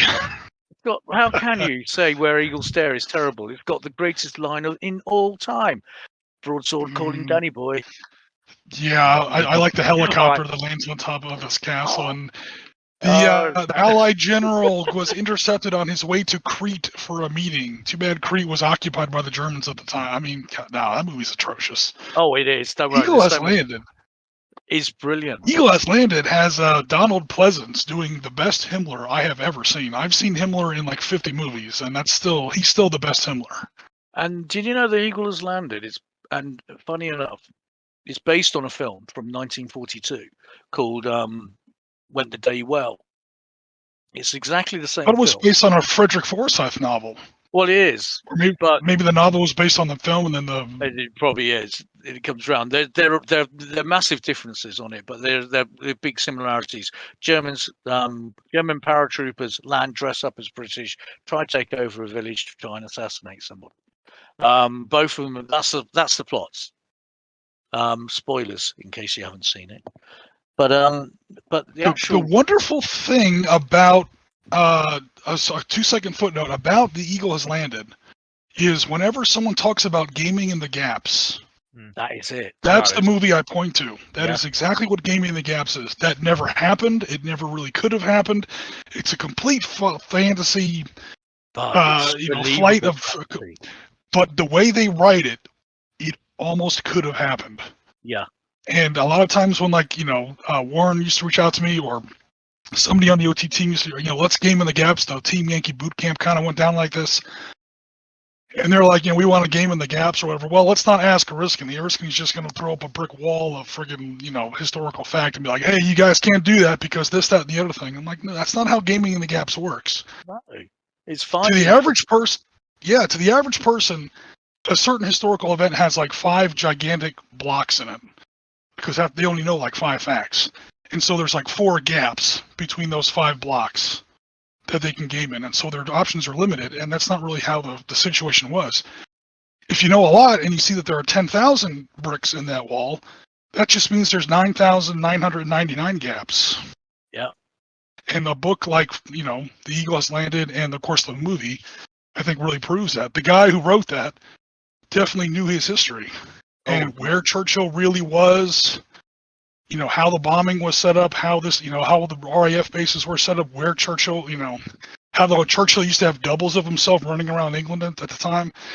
It's coincided with Mussolini's rescue at the Tehran conference. All that, it could have happened. It almost could have happened.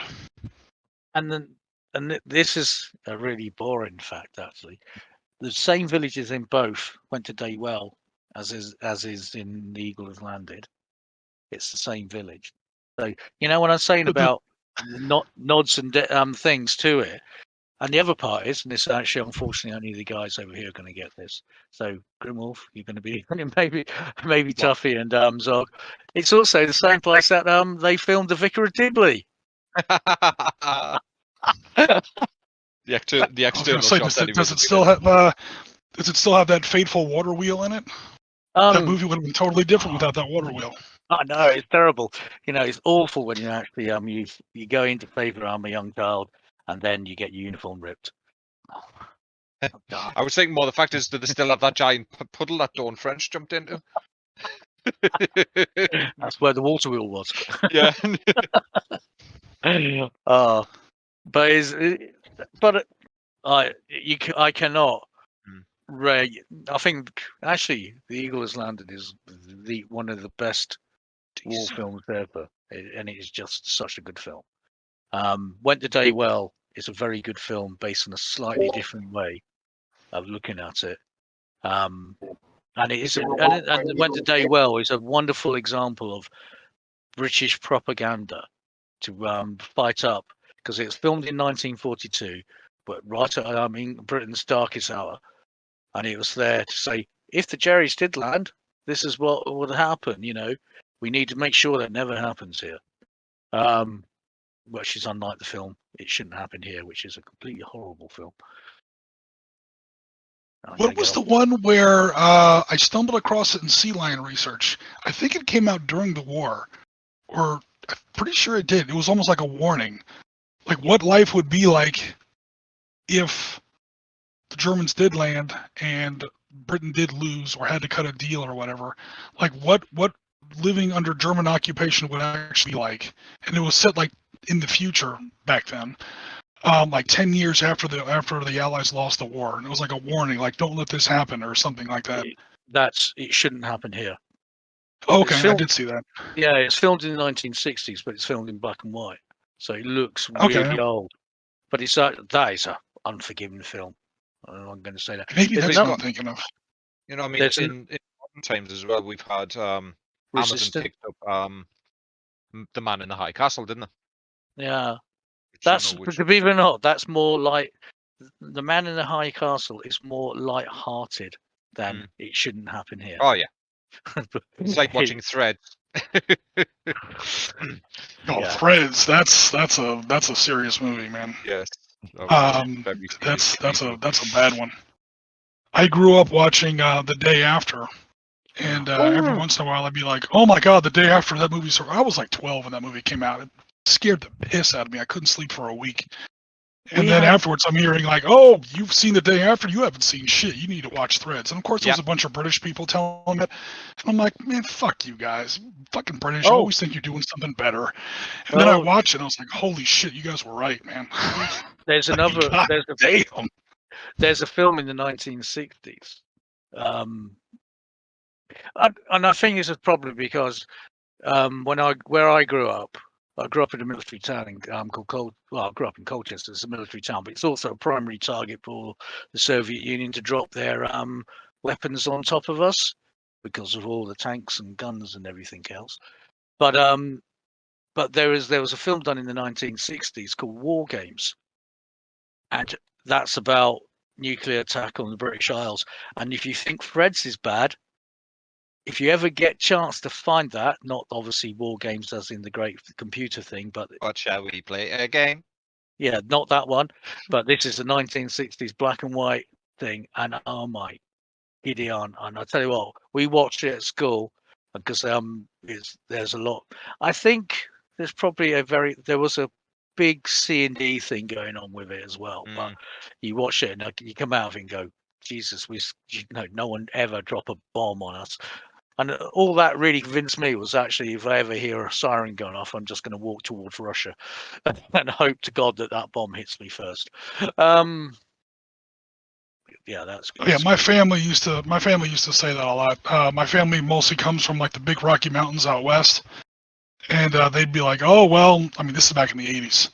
They'd be like, "If this ever happens, you can come live with us, because we'll be fine. We're back here with these mountains to protect us and all this shit." I'm like, "Where do you think 80% of our silos are?" I mean, come on.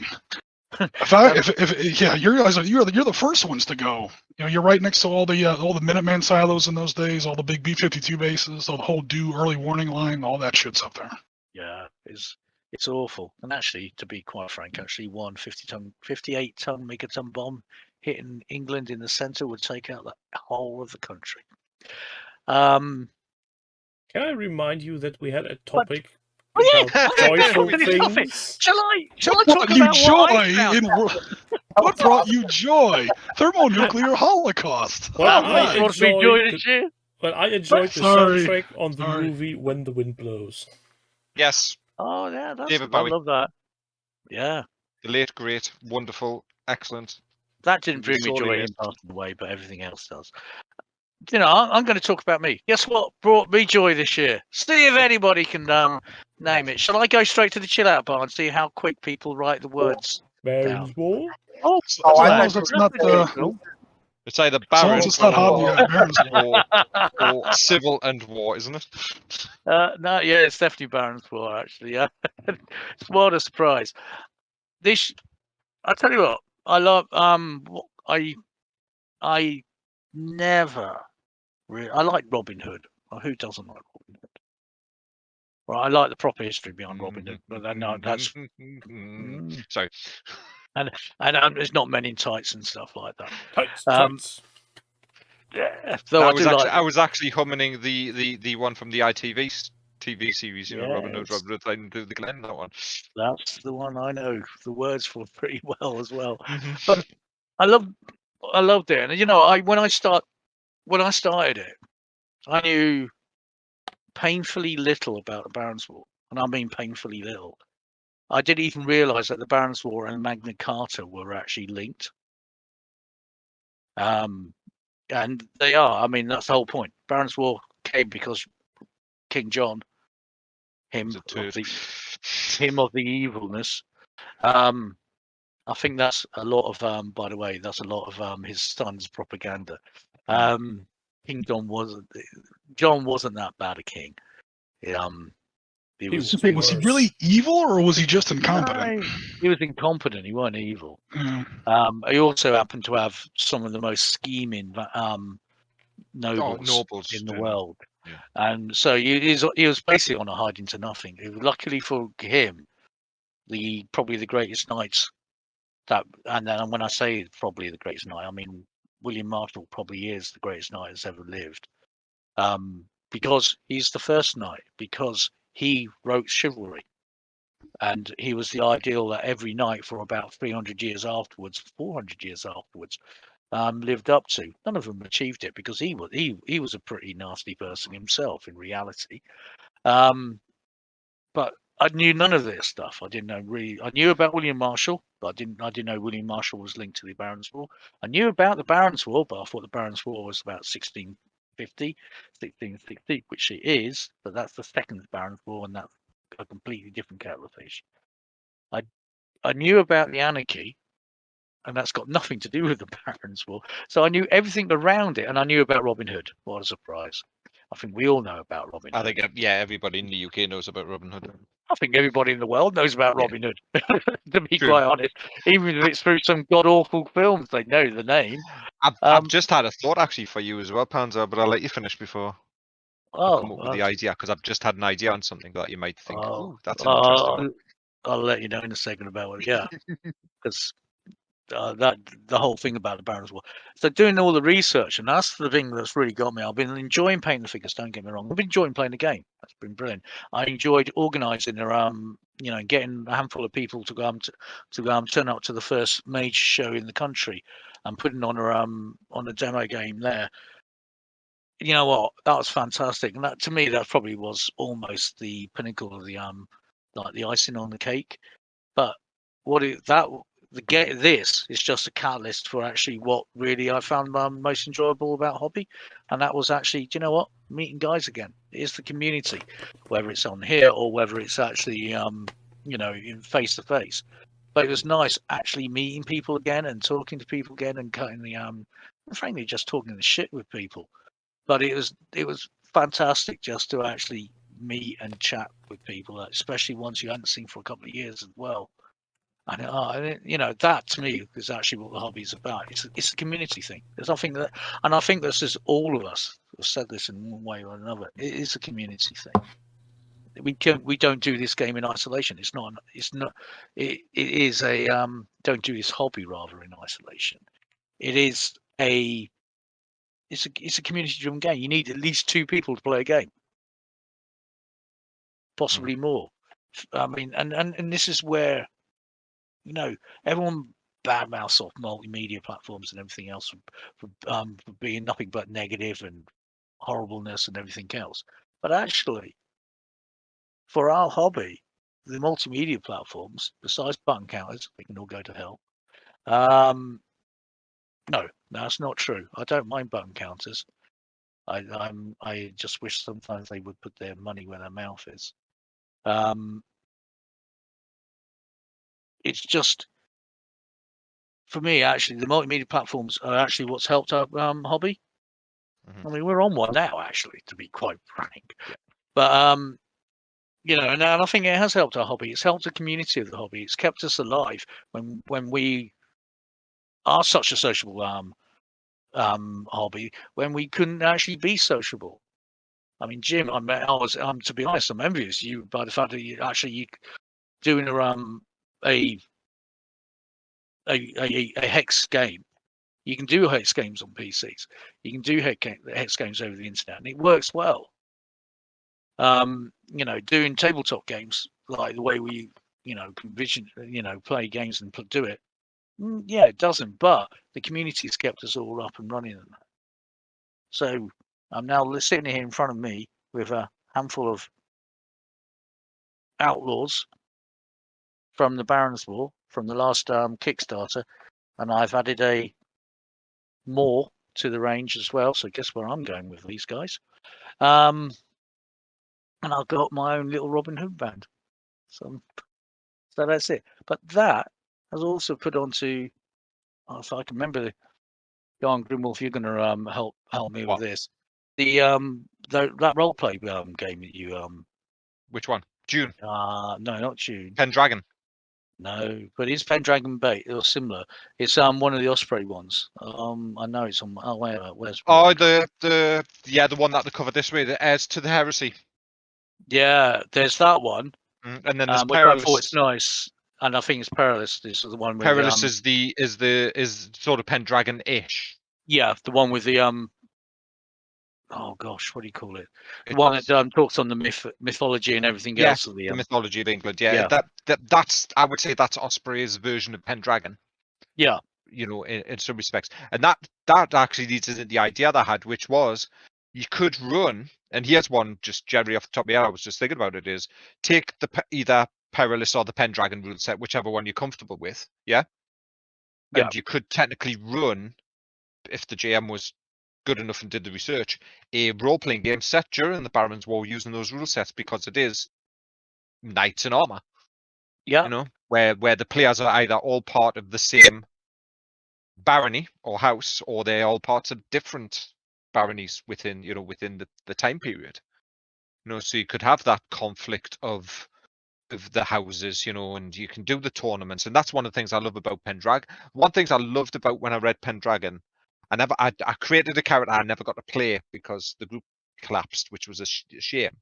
But one of the things when I picked up 5th edition Pendragon and started reading, especially the big campaign book they did, which was basically the Arthurian Legends as a campaign, was the idea that in that role-playing game is you game during this, you're technically adventuring during the summer and spring, and then in the winter you retreat back to your castle, and you have all of that mechanic and all of that intrigue going around within your own court almost as a knight. But then you have the grand tournaments and stuff like that as well, so it's not always going to basically hunt for the grail or whatever. There's all of that, you know, that's that feudal stuff that goes on within the sort of the time period and stuff. But it was just one of the things I loved, and that's why I quite enjoy, from a D&D perspective, I quite enjoy Birthright, because it's quite similar. Yeah. In that you are a noble of a house, and hopefully that's one of the old settings that they revisit with 5th edition. That'd be nice. Yeah, it's Romance of the Perilous Land. That's definitely it. Yeah. But there is some campaign settings like that have 3 huge advantages.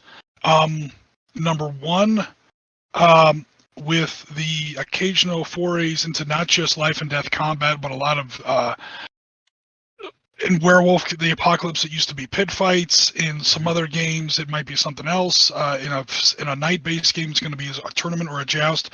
It allows a lot of non-lethal combat to take place. So, you know, when you're, or at least supposed to be non-lethal combat, which number one is a change of pace and it's fun. You get to fight for, some sort of prize instead of just survival. Not every battle has to be part of some gigantic epic story. There's a tournament. The princess is really pretty. She waves her hand at you. Whoever wins gets this golden sword or something. I don't know. And so it's great for pickup games. The second big advantage for things like that is what Grimwolf was talking about, that whole winter season. Number one, that's obviously realistic, but number two, it, especially in a role-playing game, it justifies experience point expenditures.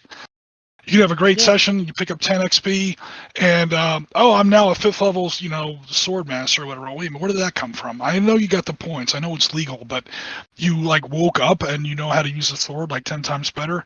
That downtime campaign is usually when players would spend their XP, at least when I've run sessions or campaigns like that. And last but not least, when you're the noble of a house, this goes into what you guys were also talking about, you don't just play one character, you play a family, you play generations. When you're a noble, you've got lots of things that the storyteller, game master, referee, whatever you want to call it, can attack besides just threatening to kill you. Because nobody likes a storyteller that wipes out the party or whatever. At the same time, once the players kind of realize that the storyteller isn't really going to kill you, unless you do something galactically stupid, a little bit of tension is out of the game.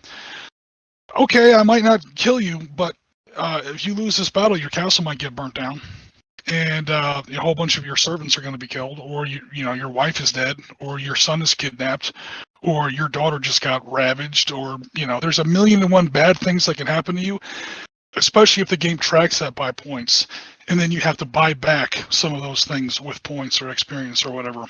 It allows, I think, the storyteller a lot more freedom to introduce tension and threat and meaningful menace into the storyline, short of you better win this battle or the dragon's going to eat you, kind of thing. Yeah. No, that's it, and I think actually it's good. I'm now looking for it. I'm going to stop doing. I'm sorry. I was reading through the campaign part actually in the Perilous Lands, and I was like, oh, you know what? It's got about plot hooks and stuff, but it's all that sort of stuff actually that really genuinely makes a good game. And I think that's, if you got a sound, I'm going to say, now I say the word mundane. If you've got a mundane setting, and actually, to be honest, 13th century, early 13th century England is pretty mundane, besides obviously the barons trying to kill each other. Some French king coming over and saying he's king of England. Well, bear in mind, England was a part of France at that time. But I think you just add in something that's just fantastical, which makes it, and that downtime part is just, it sounds so cool. It works so good. And that means I can have a more, and obviously an Australian pretending he's German, English, American, from Leeds, probably Newcastle, have an accent that changes all over the place, and I can play him. When we used to do HK Ops, downtime was also very important for more realistic healing of wounds. You take a bullet through the hip, shatters your pelvis or whatever. You might technically walk again, and you'll be fine for the next adventure, but not before 6 months of rehab. Learning how to walk again. It was a relatively realistic game, so if you're playing in a relatively realistic, especially in the 13th century, where you took a good sword hit, and you didn't die of 17 different infections, you might be on your back for a while. I think it'd more than a while. But yeah, I know what you mean. Actually, that's something like one other thing that actually this year has brought me a lot of joy. It's actually been role-playing. No, that's brought people's infections has always brought me with joy because I'm really the son of Nurgle. No, actually, to be honest, and Tim. It's been role-playing with both you and Tuffy as well. And Jerry. Let's not forget Jerry. No, I'm not going to forget Jerry. How can I? I'm still trying to get over that game we played where he totally screwed us over. It was probably no. But that's where you get the water cooler moments, so isn't it? It's one of them. Thing, he's one of them. I mean. Oh no! What it was a fantastic game. All the clues were there all the way through it, and yet we all blindly ignored everything and went off and did. Oh, this is it. We're going to do that. Oh, what do you mean we've been arrested? What do you mean I'm being framed? What do you mean? But actually, those roleplay sessions have been absolutely brilliant because it's dumb. I've not roleplayed for ever. Really? No, I have roleplayed. I mean, I think.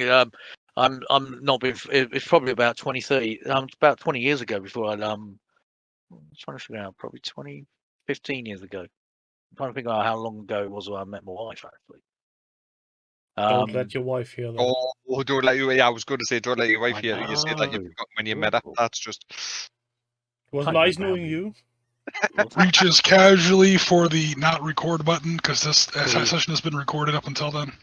Oh dear, yeah. Oh, that's right. Because when he sends it through, I'll just edit this part out.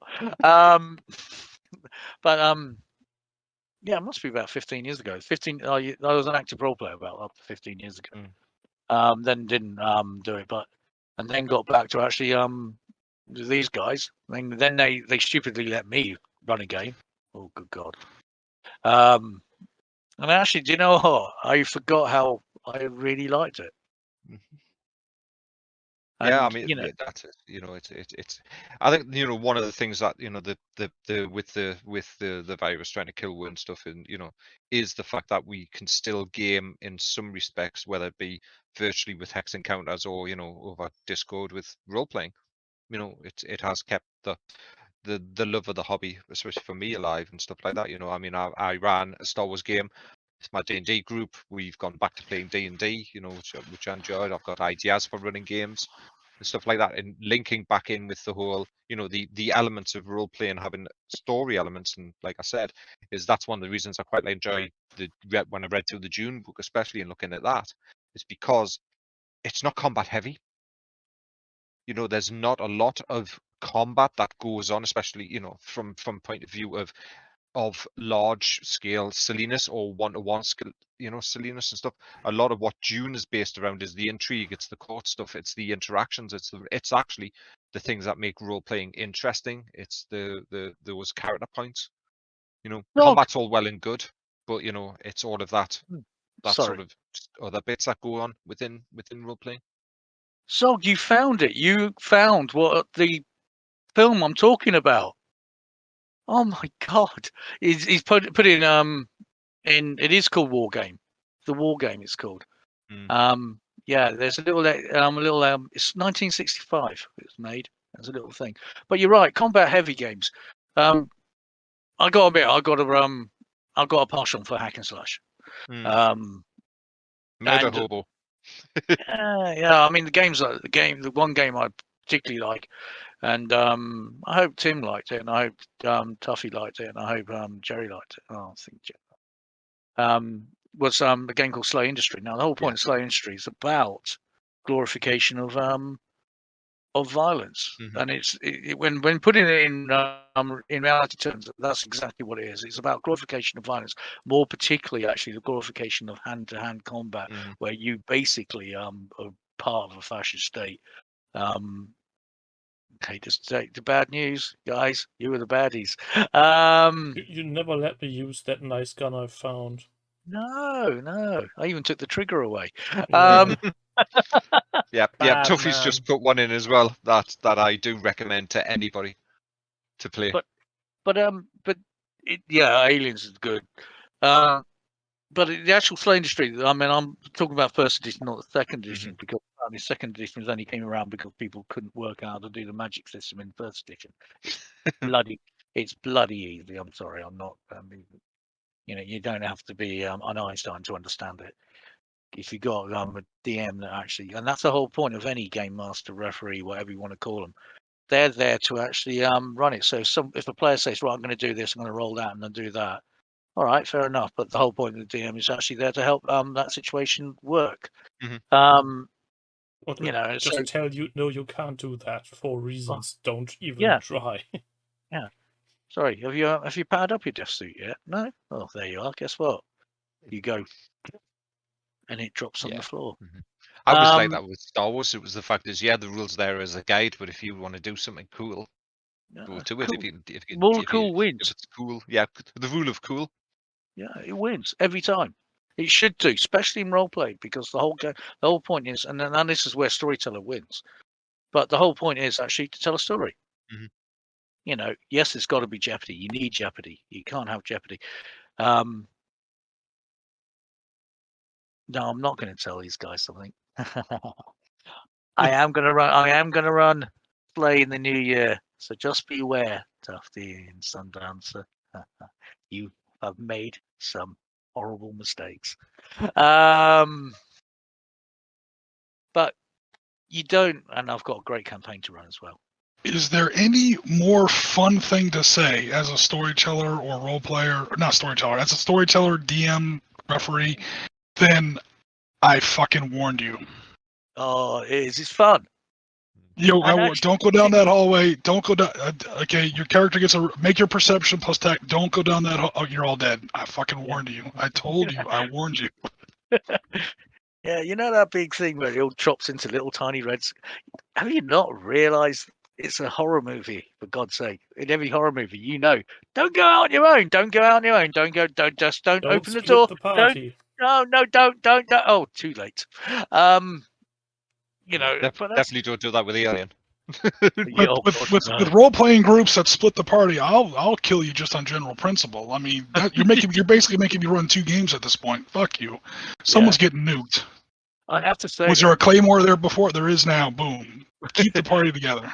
I have to say, this is one advantage of Discord. I've just noticed that Discord's changed its symbol. Oh, it's snow. Yes. Yeah, the one advantage of playing it on Discord is you can open up a number of rooms. So you can, if someone splits the party, you can actually have them all in different rooms, so you don't get this artificial thing where we all sat around the table munching crisps and everything, where 2 people talked in the corner and you're like, I'm not listeing to them. I'm hearing everything they say. That sort of thing. I'm feeling better. No more wrinkling up little notes and throwing them across the table like we used to back in the day. Oh God! Write a little card number, wrinkle up in a ball, and throw it to somebody. Okay, only you see this. I'm like, dude, I can only write so many friggin' notes. Come on, guys. And the nice thing again with this sort of Discord and stuff, you can do it and send that as a personal message, and nobody else gets to know it. And that person you intend it to gets the message. And of course, you send it to the right person. And this is a godsend for any GM. That's what I'm going to say. It's a godsend. It's all the stuff I wanted to have when I was a kid or an adult, even when I'm playing these games. And now I can do it, and I can have a DM screen in front of me, and it's not blocking the pictures or anything. Any downside is you don't get the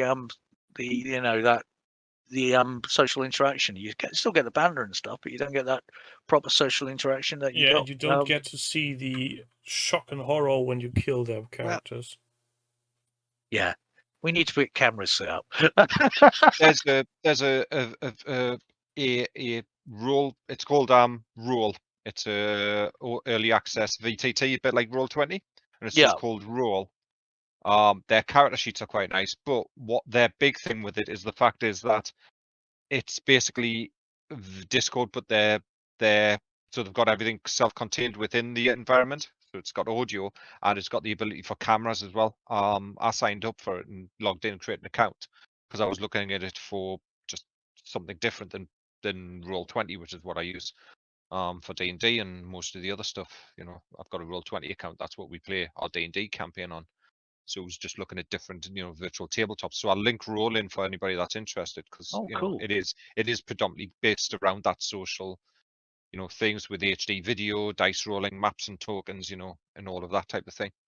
Cameras would have to be a thing because I don't know. Everyone's got their own style. When I run a game, it's the character that you're talking to, the NPC that you're talking to. He's sitting for you.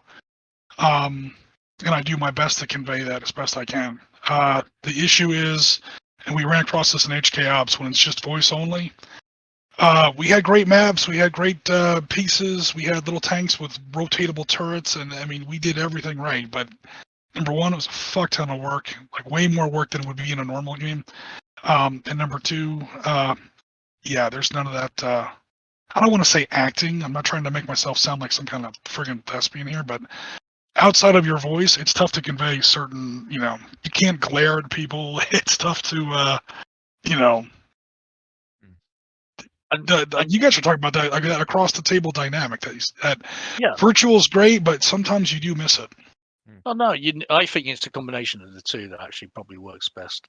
But I think the thing with roll is what they need to do. I think for the cameras especially is have that blurry background. The same I'll functionality. check out guys later.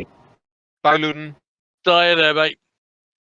Is have that blurry background, have that same functionality that Teams and Zoom have, where you can, thingy the background. So, Oh, please, because I got a mess in I've got a portable green screen, which is basically a circle, chroma key with Velcro that I can strap to the back of my chair. That actually blocks the camera from seeing from behind my chair, which I use for when I'm in Teams meetings and stuff like that. And we've got to turn my cameras on. Oh, well, we just run around backgrounds. I've got the weirdest background at the moment, if I can find it. I've got Hello Kitty dancing in a circle with a little Cthulhu at the top. As my background on Teams at work, and everyone's like, "What's that all about?" I went, "That's because my team's Team Little Monsters, and they're little monsters." I have. Yes, I'm going to say it. I have the 19 different backgrounds that you could pull up from StarWars.com that you can use for Teams and Zoom. So occasionally I might pick Tatooine and I'm standing in front of Jabba's palace. Thank you. Or sit in the cockpit of the Millennium Falcon. Okay. That's my wallpaper I've got for me twin monitors. Yeah, that spans across both monitors because it's a proper 2-monitor wallpaper. Whereas I've got Paul Bonner, where his dwarfs have been being stopped by an ogre. It's a beautiful piece of artwork. I like Paul Bonner. Just Google Zoom background Star Wars. They're on the official Star Wars page. There's 19 of them. Full HD pictures, nice quality. There's also a bridge from a Star Destroyer, and my Windows opening picture is the bunker door, the blast door. Star Wars Zoom backgrounds. There we go. 1 sec. I'll get it for you then, Burger. Hang on. Copy. We're all typing away suddenly. The sound of keyboards. So there you go. Yes. All you do is just right click and. I found my background. If I copy this. Oh yeah. There's a bunch of others as well, but yes. That's my background. Is that the Scarif Vault one that you're talking about, Tim? No. The Scarif Imperial Vault. Hold on. No, I think he's talking about the rebels have been routed. They're fleeing into the woods. Send 3 squads to help. Open the back door. The Endor one. I think. On the official ones, they don't have that one. They've just got the Scarif one. No, it's Scarif Imperial Vault door. Yeah. That's okay. That's my login screen. Oh God! What do you mean a Tiger tank could possibly crush a? Well, I'm taking that's a very large scoff, actually. Yeah. Some sort of Tiger tank. Hang on a minute, is that a Tiger? That's not a Tiger. That's a Cromwell. That's a Cromwell. That's a Cromwell. Yeah. That's from what you call it though. That's from Cthulhu. Wow, that's a big difference between a Cromwell and a Tiger. Oh yeah. It's a Cromwell, but I'm telling you, don't say Tiger again, or you'll summon a John. I was going to say Tiger. Also, the machine gun's on the wrong side, but we won't talk about it. I mean, Cromwell is technically a tank in an academic sense. It's just, The British made far worse ones. Oh yeah, that's for sure. Actually, the Cromwell tank was was for what it was designed for, was a very good tank, and that purpose was actually be a very fast recon tank. Properly used, it's fast as hell. It's absurdly fast. It was like faster than the Stuart. Yeah, it was really, really quick. And he actually had a pretty semi-decent gun when they got rid of the 6-pounder and put a 75 in it. Would it been? And bear in mind, its primary targets were to go up against Panzer IVs. It could hold its own pretty well on that. It's not going to hold its own against a Panther. It's not going to hold its own against a Tiger. It's not going to hold its own. Well, that's what you were supposed to have the Churchill for, but even the Churchill was undergunned. The Churchill had plenty of armor, just not nearly a big enough gun. Yeah, that is the problem with the Churchill. Where that was. and it's slow. Didn't get to use it very often, but if you ever get a chance to use it historically accurately in a game, talk about a Cromwell that can actually punch above its weight. Cromwell becomes a badass little tank when the Comet comes out and they put that 17-pounder in there. Now you're cooking with gas. Now you're getting somewhere. They were just coming out. Very end. Very end. They actually did see combat. Not often. Yeah. And actually, if I remember right, there was then there's an upgraded version of it that later becomes the blueprint for the chieftain, because the chieftain allegedly was seen at the end of the war. No, that's not chieftain, centurion. Sorry, centurion. I think that's kind of a. It's a myth. It's a myth. Yeah. The Black Prince. It's the always. Oh yeah, the Black Prince. I've actually gamed with Black Princes. Yeah, Black Prince is the with their 20-pounders. Yep. That's the only thing, by the way, that was then put onto a centurion was a 20-pounder. At first, yeah, it went from the 20-pounder, and then later. 105. Later, up to the L7 105. Probably. But we're going to summon John again, so yeah. 2 things are going to happen. We're going to summon John, and we're going to put Tim and Ralph to sleep. So. I'm almost gone anyway. I was going to say, has Tim opened his advent calendar today? Of course I have. I need or to Martin. my Martin Russell over at the Hobby Lodge has got that going as well. He's got a little advent thing going on his YouTube channel. This is a bought a Lego one that we both have. I did buy it. My wife gifted it to me. Same, actually, the same. You don't buy your advent calendars; you get them gifted to you. Yep. So it was a space. It was the land speeder, wasn't it?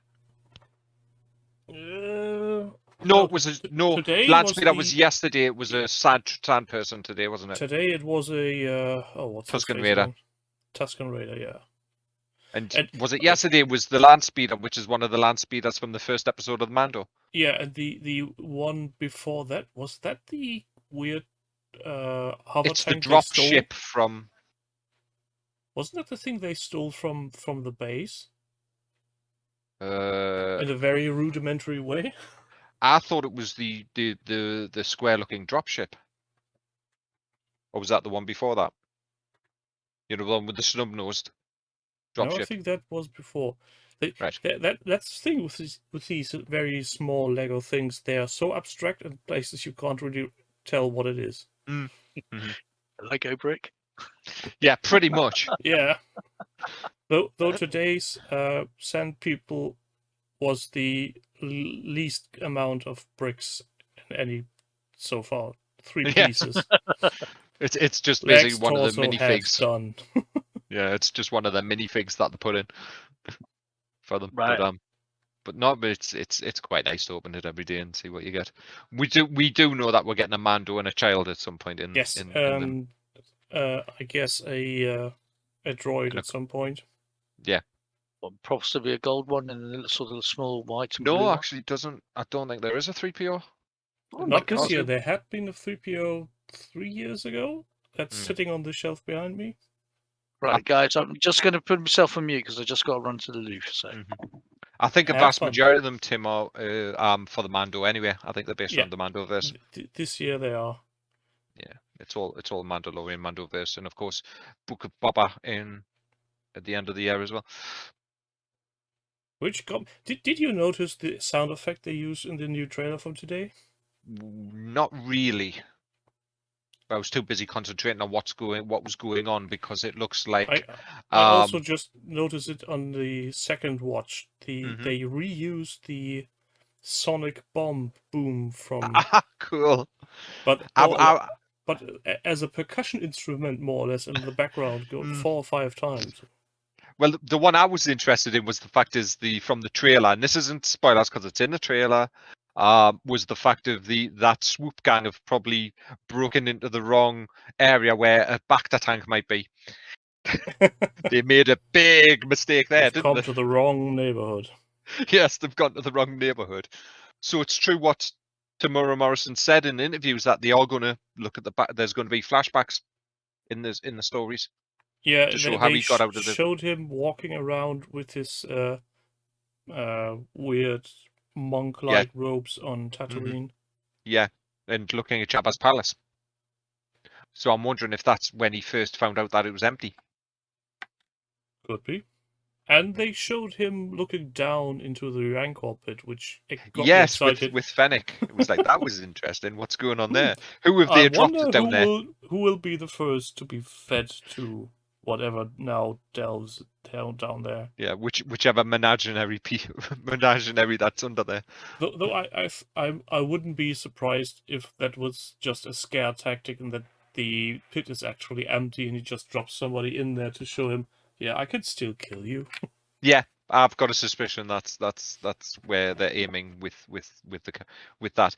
But I mean, we'll talk about it. I know we'll go back to Interlude. I think we might be an idea, Tim, that we do an episode before it airs to see what we think might, what we'd like to see, what we think might happen, and things like that. On the Book of Boba. Yeah, but then, we'll cover each episode. I know we will, because I enjoy doing them with you. But I mean, it's an interesting time, because I think it's either this week or next week, and I think it's next week. Disney have got their investor call. Oh, which could be interesting again. Yeah, which they did last December, and that's where we got announced the raft of all of the Marvel shows that have turned up, and all the Marvel shows that are coming, all of the Star Wars stuff that was mentioned, and the Star Wars stuff that's been cancelled, or not been cancelled, as we found it this week. Put on hiatus. Well, it was weird. I was watching a bunch of the YouTubers lose their shit over, oh no, they've cancelled Rogue Squadron, what's going on? It must be death or destruction. It's actually not. And if you read what was said, and it was partly Deadline's fault for the way they reported it as well, the fact is that she's going to do Wonder Woman 3 first. That was always probably going to be on the cards anyway. That she wants to finish off that story that she's done with that character, Patty Jenkins. And then she's dropping her Cleopatra project that she wanted to do to fully concentrate on Rogue Squadron.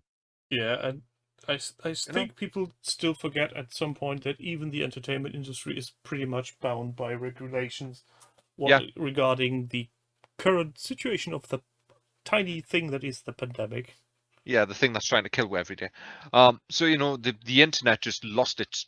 Well, a lot of the Star Wars fans lost their shit. But a lot of the Star Wars fans are losing their crap over tiny niggle and stuff anyway, I mean, as we all know, Twitter is a toxic cesspool of bullshit. By this point, I'm pretty convinced that Twitter is an invention of Chaos Gods. Yeah, or something to that effect. But that's just me bitching about Twitter, probably. But as we always do, as we occasionally do on the Imperial Interlude, isn't that right, Tim? Twitter. I don't know what you're talking about. We are just use Twitter for what it is. Use Twitter for what it is. So, but they lost their shit over that, and then of course they always lose their crap over everything. But to be honest, they would lose it because it's that small minority of fans, and we get them everywhere. You get them in D&D, you get them, you get them in football, you get them in everything. Oh yeah, it's the gatekeepers, and that really does annoy me now. I really have turned into the grumpy old man that sits at the bus going, kids. Yeah, but that's simply because we know our time on this earth is finite and we don't have the patience anymore to deal with people arguing about fictional fucking characters. Yep. Star Wars fans are a primary reason I'm no longer a Star Wars fan. For 20 years, I was one of the kings. I was a huge Star Wars fan, and now I'm an apostate, and to a large extent, it's because of Star Wars fans. They chased me out of their community. I mean, they suck.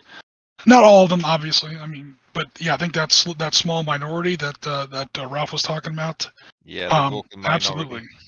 But the problem with these small negative minorities is the fact that they are very vocal, and they somehow manage to get to be heard on a level that's almost borderline insane. Mm-hmm. And the prequels didn't help. I won't lie about that. It's not exactly an original opinion there, but No, I think most people will probably agree with you on that one. I I can like live them. with the prequels. What I can't really live with is that bloody Jar Jar Binks. long-eared blubbermouth. Rabbit. Misa, so Mr. Anakin, Misa. Yeah, him. The thing is, they establish him as a bloody stupid character in episode 1, and two movies later, he's the representative. Seriously? Yeah, that was yeah. I mean, we can, there's a lot of things to say about the prequels. My main one was the fact that George Lucas can't write for toffee because of Revenge of the Sith, and the jump from Anakin to Anakin being Vader was done in that very short half-hour window, I would say, of Palpatine talking to him about Darth Sidious the Wise, or Darth was Darth Plagueis the Wise. Yeah, he had 9 hours to work with, and by the time he got to the end of the third movie, he's like, "Holy shit, I haven't really started yet. Let me go ahead and." So that was the thing. But then, I think the thing that helps, not so much helps the prequels, but it sort of bridges some of that gap between 2 and 3 and fleshes out more the story, is the Clone Wars, because they took their times over the stories, and they crafted a well-structured story around what was being said between those two during the Clone Wars. It was very well crafted, and it was very well written, and it was very well told. But I think part of the reason of that is we'll see that with The Mandalorian, and we're probably going to see it with Book of Boba. We'll see it with the Kenobi show as well. And some of these other ones that are coming in the live action stuff is because you've got people like Dave Filoni and Jon Favreau who are guiding the story, and especially Dave, who was brought on by George to run Lucas Animation. It's been said, and I agree with what's been said about that, is Dave Filoni's technically George, the apprentice to George Lucas, and what he's been able to achieve, especially with The Mandalorian.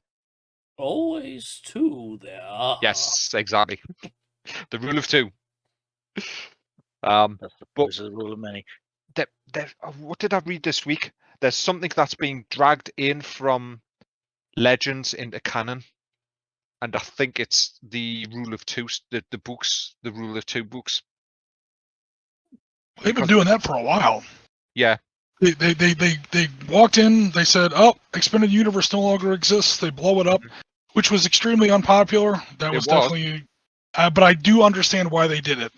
Oh yeah, because if you were, as bad as the sequels were, if you were going to try and stack a story on top of all the fucking shit that's the Dark Empire, Heir to the Empire, friggin' Jedi Apprentice, Jedi Academy series. I mean, some of them are really bad. Long War.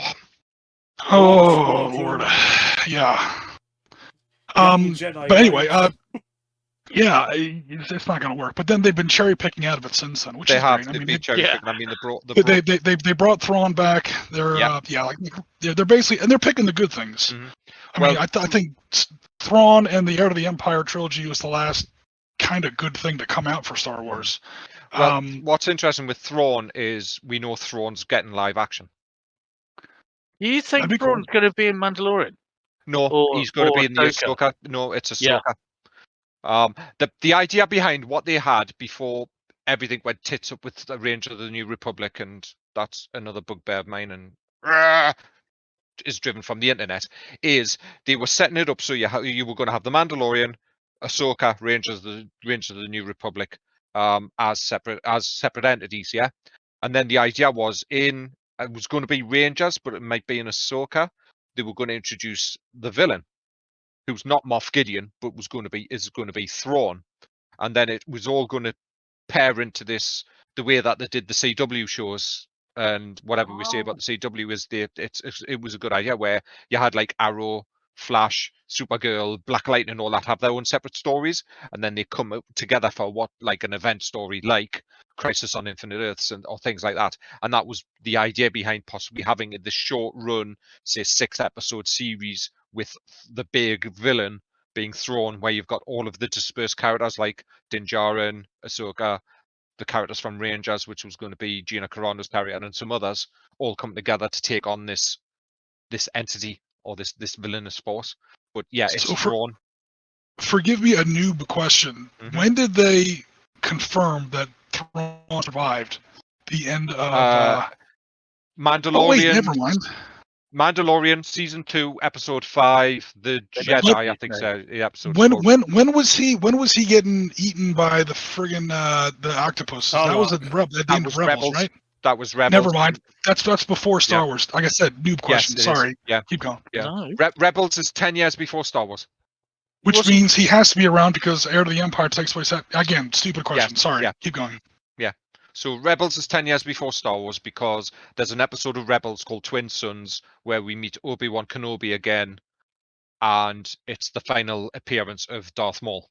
It's the I knew final when Rebels was. I just and all those animated shows kind of blur together in my mind, so I don't really so pay that much attention to them. Rebels is 10 years. Clone Wars was between episodes 2 and 3, which is about 20 years. The Mandalorian is 5 years after Return of the Jedi. Yep. Is where it is in sort of that timeline of run. So I finally watched through The Mandalorian. You said The Mandalorian, one of the seasons of The Mandalorian? Season 2, episode 5, called The Jedi, where we meet the live-action version of Ahsoka Tano, which is superb. And unlike other TV shows, it's not just a one and done. He has a 5-minute. Here's the character you all love. He has 5 minutes of that character. She is. Wait a minute. Thrawn was in that episode. Mentioned in that episode by name. Because I skipped that. I can't stand Ahsoka. I think she's. You missed. So when I saw she was going to be the main. Really. It is a very good episode, and the way they set it up is it's not a 5-minute.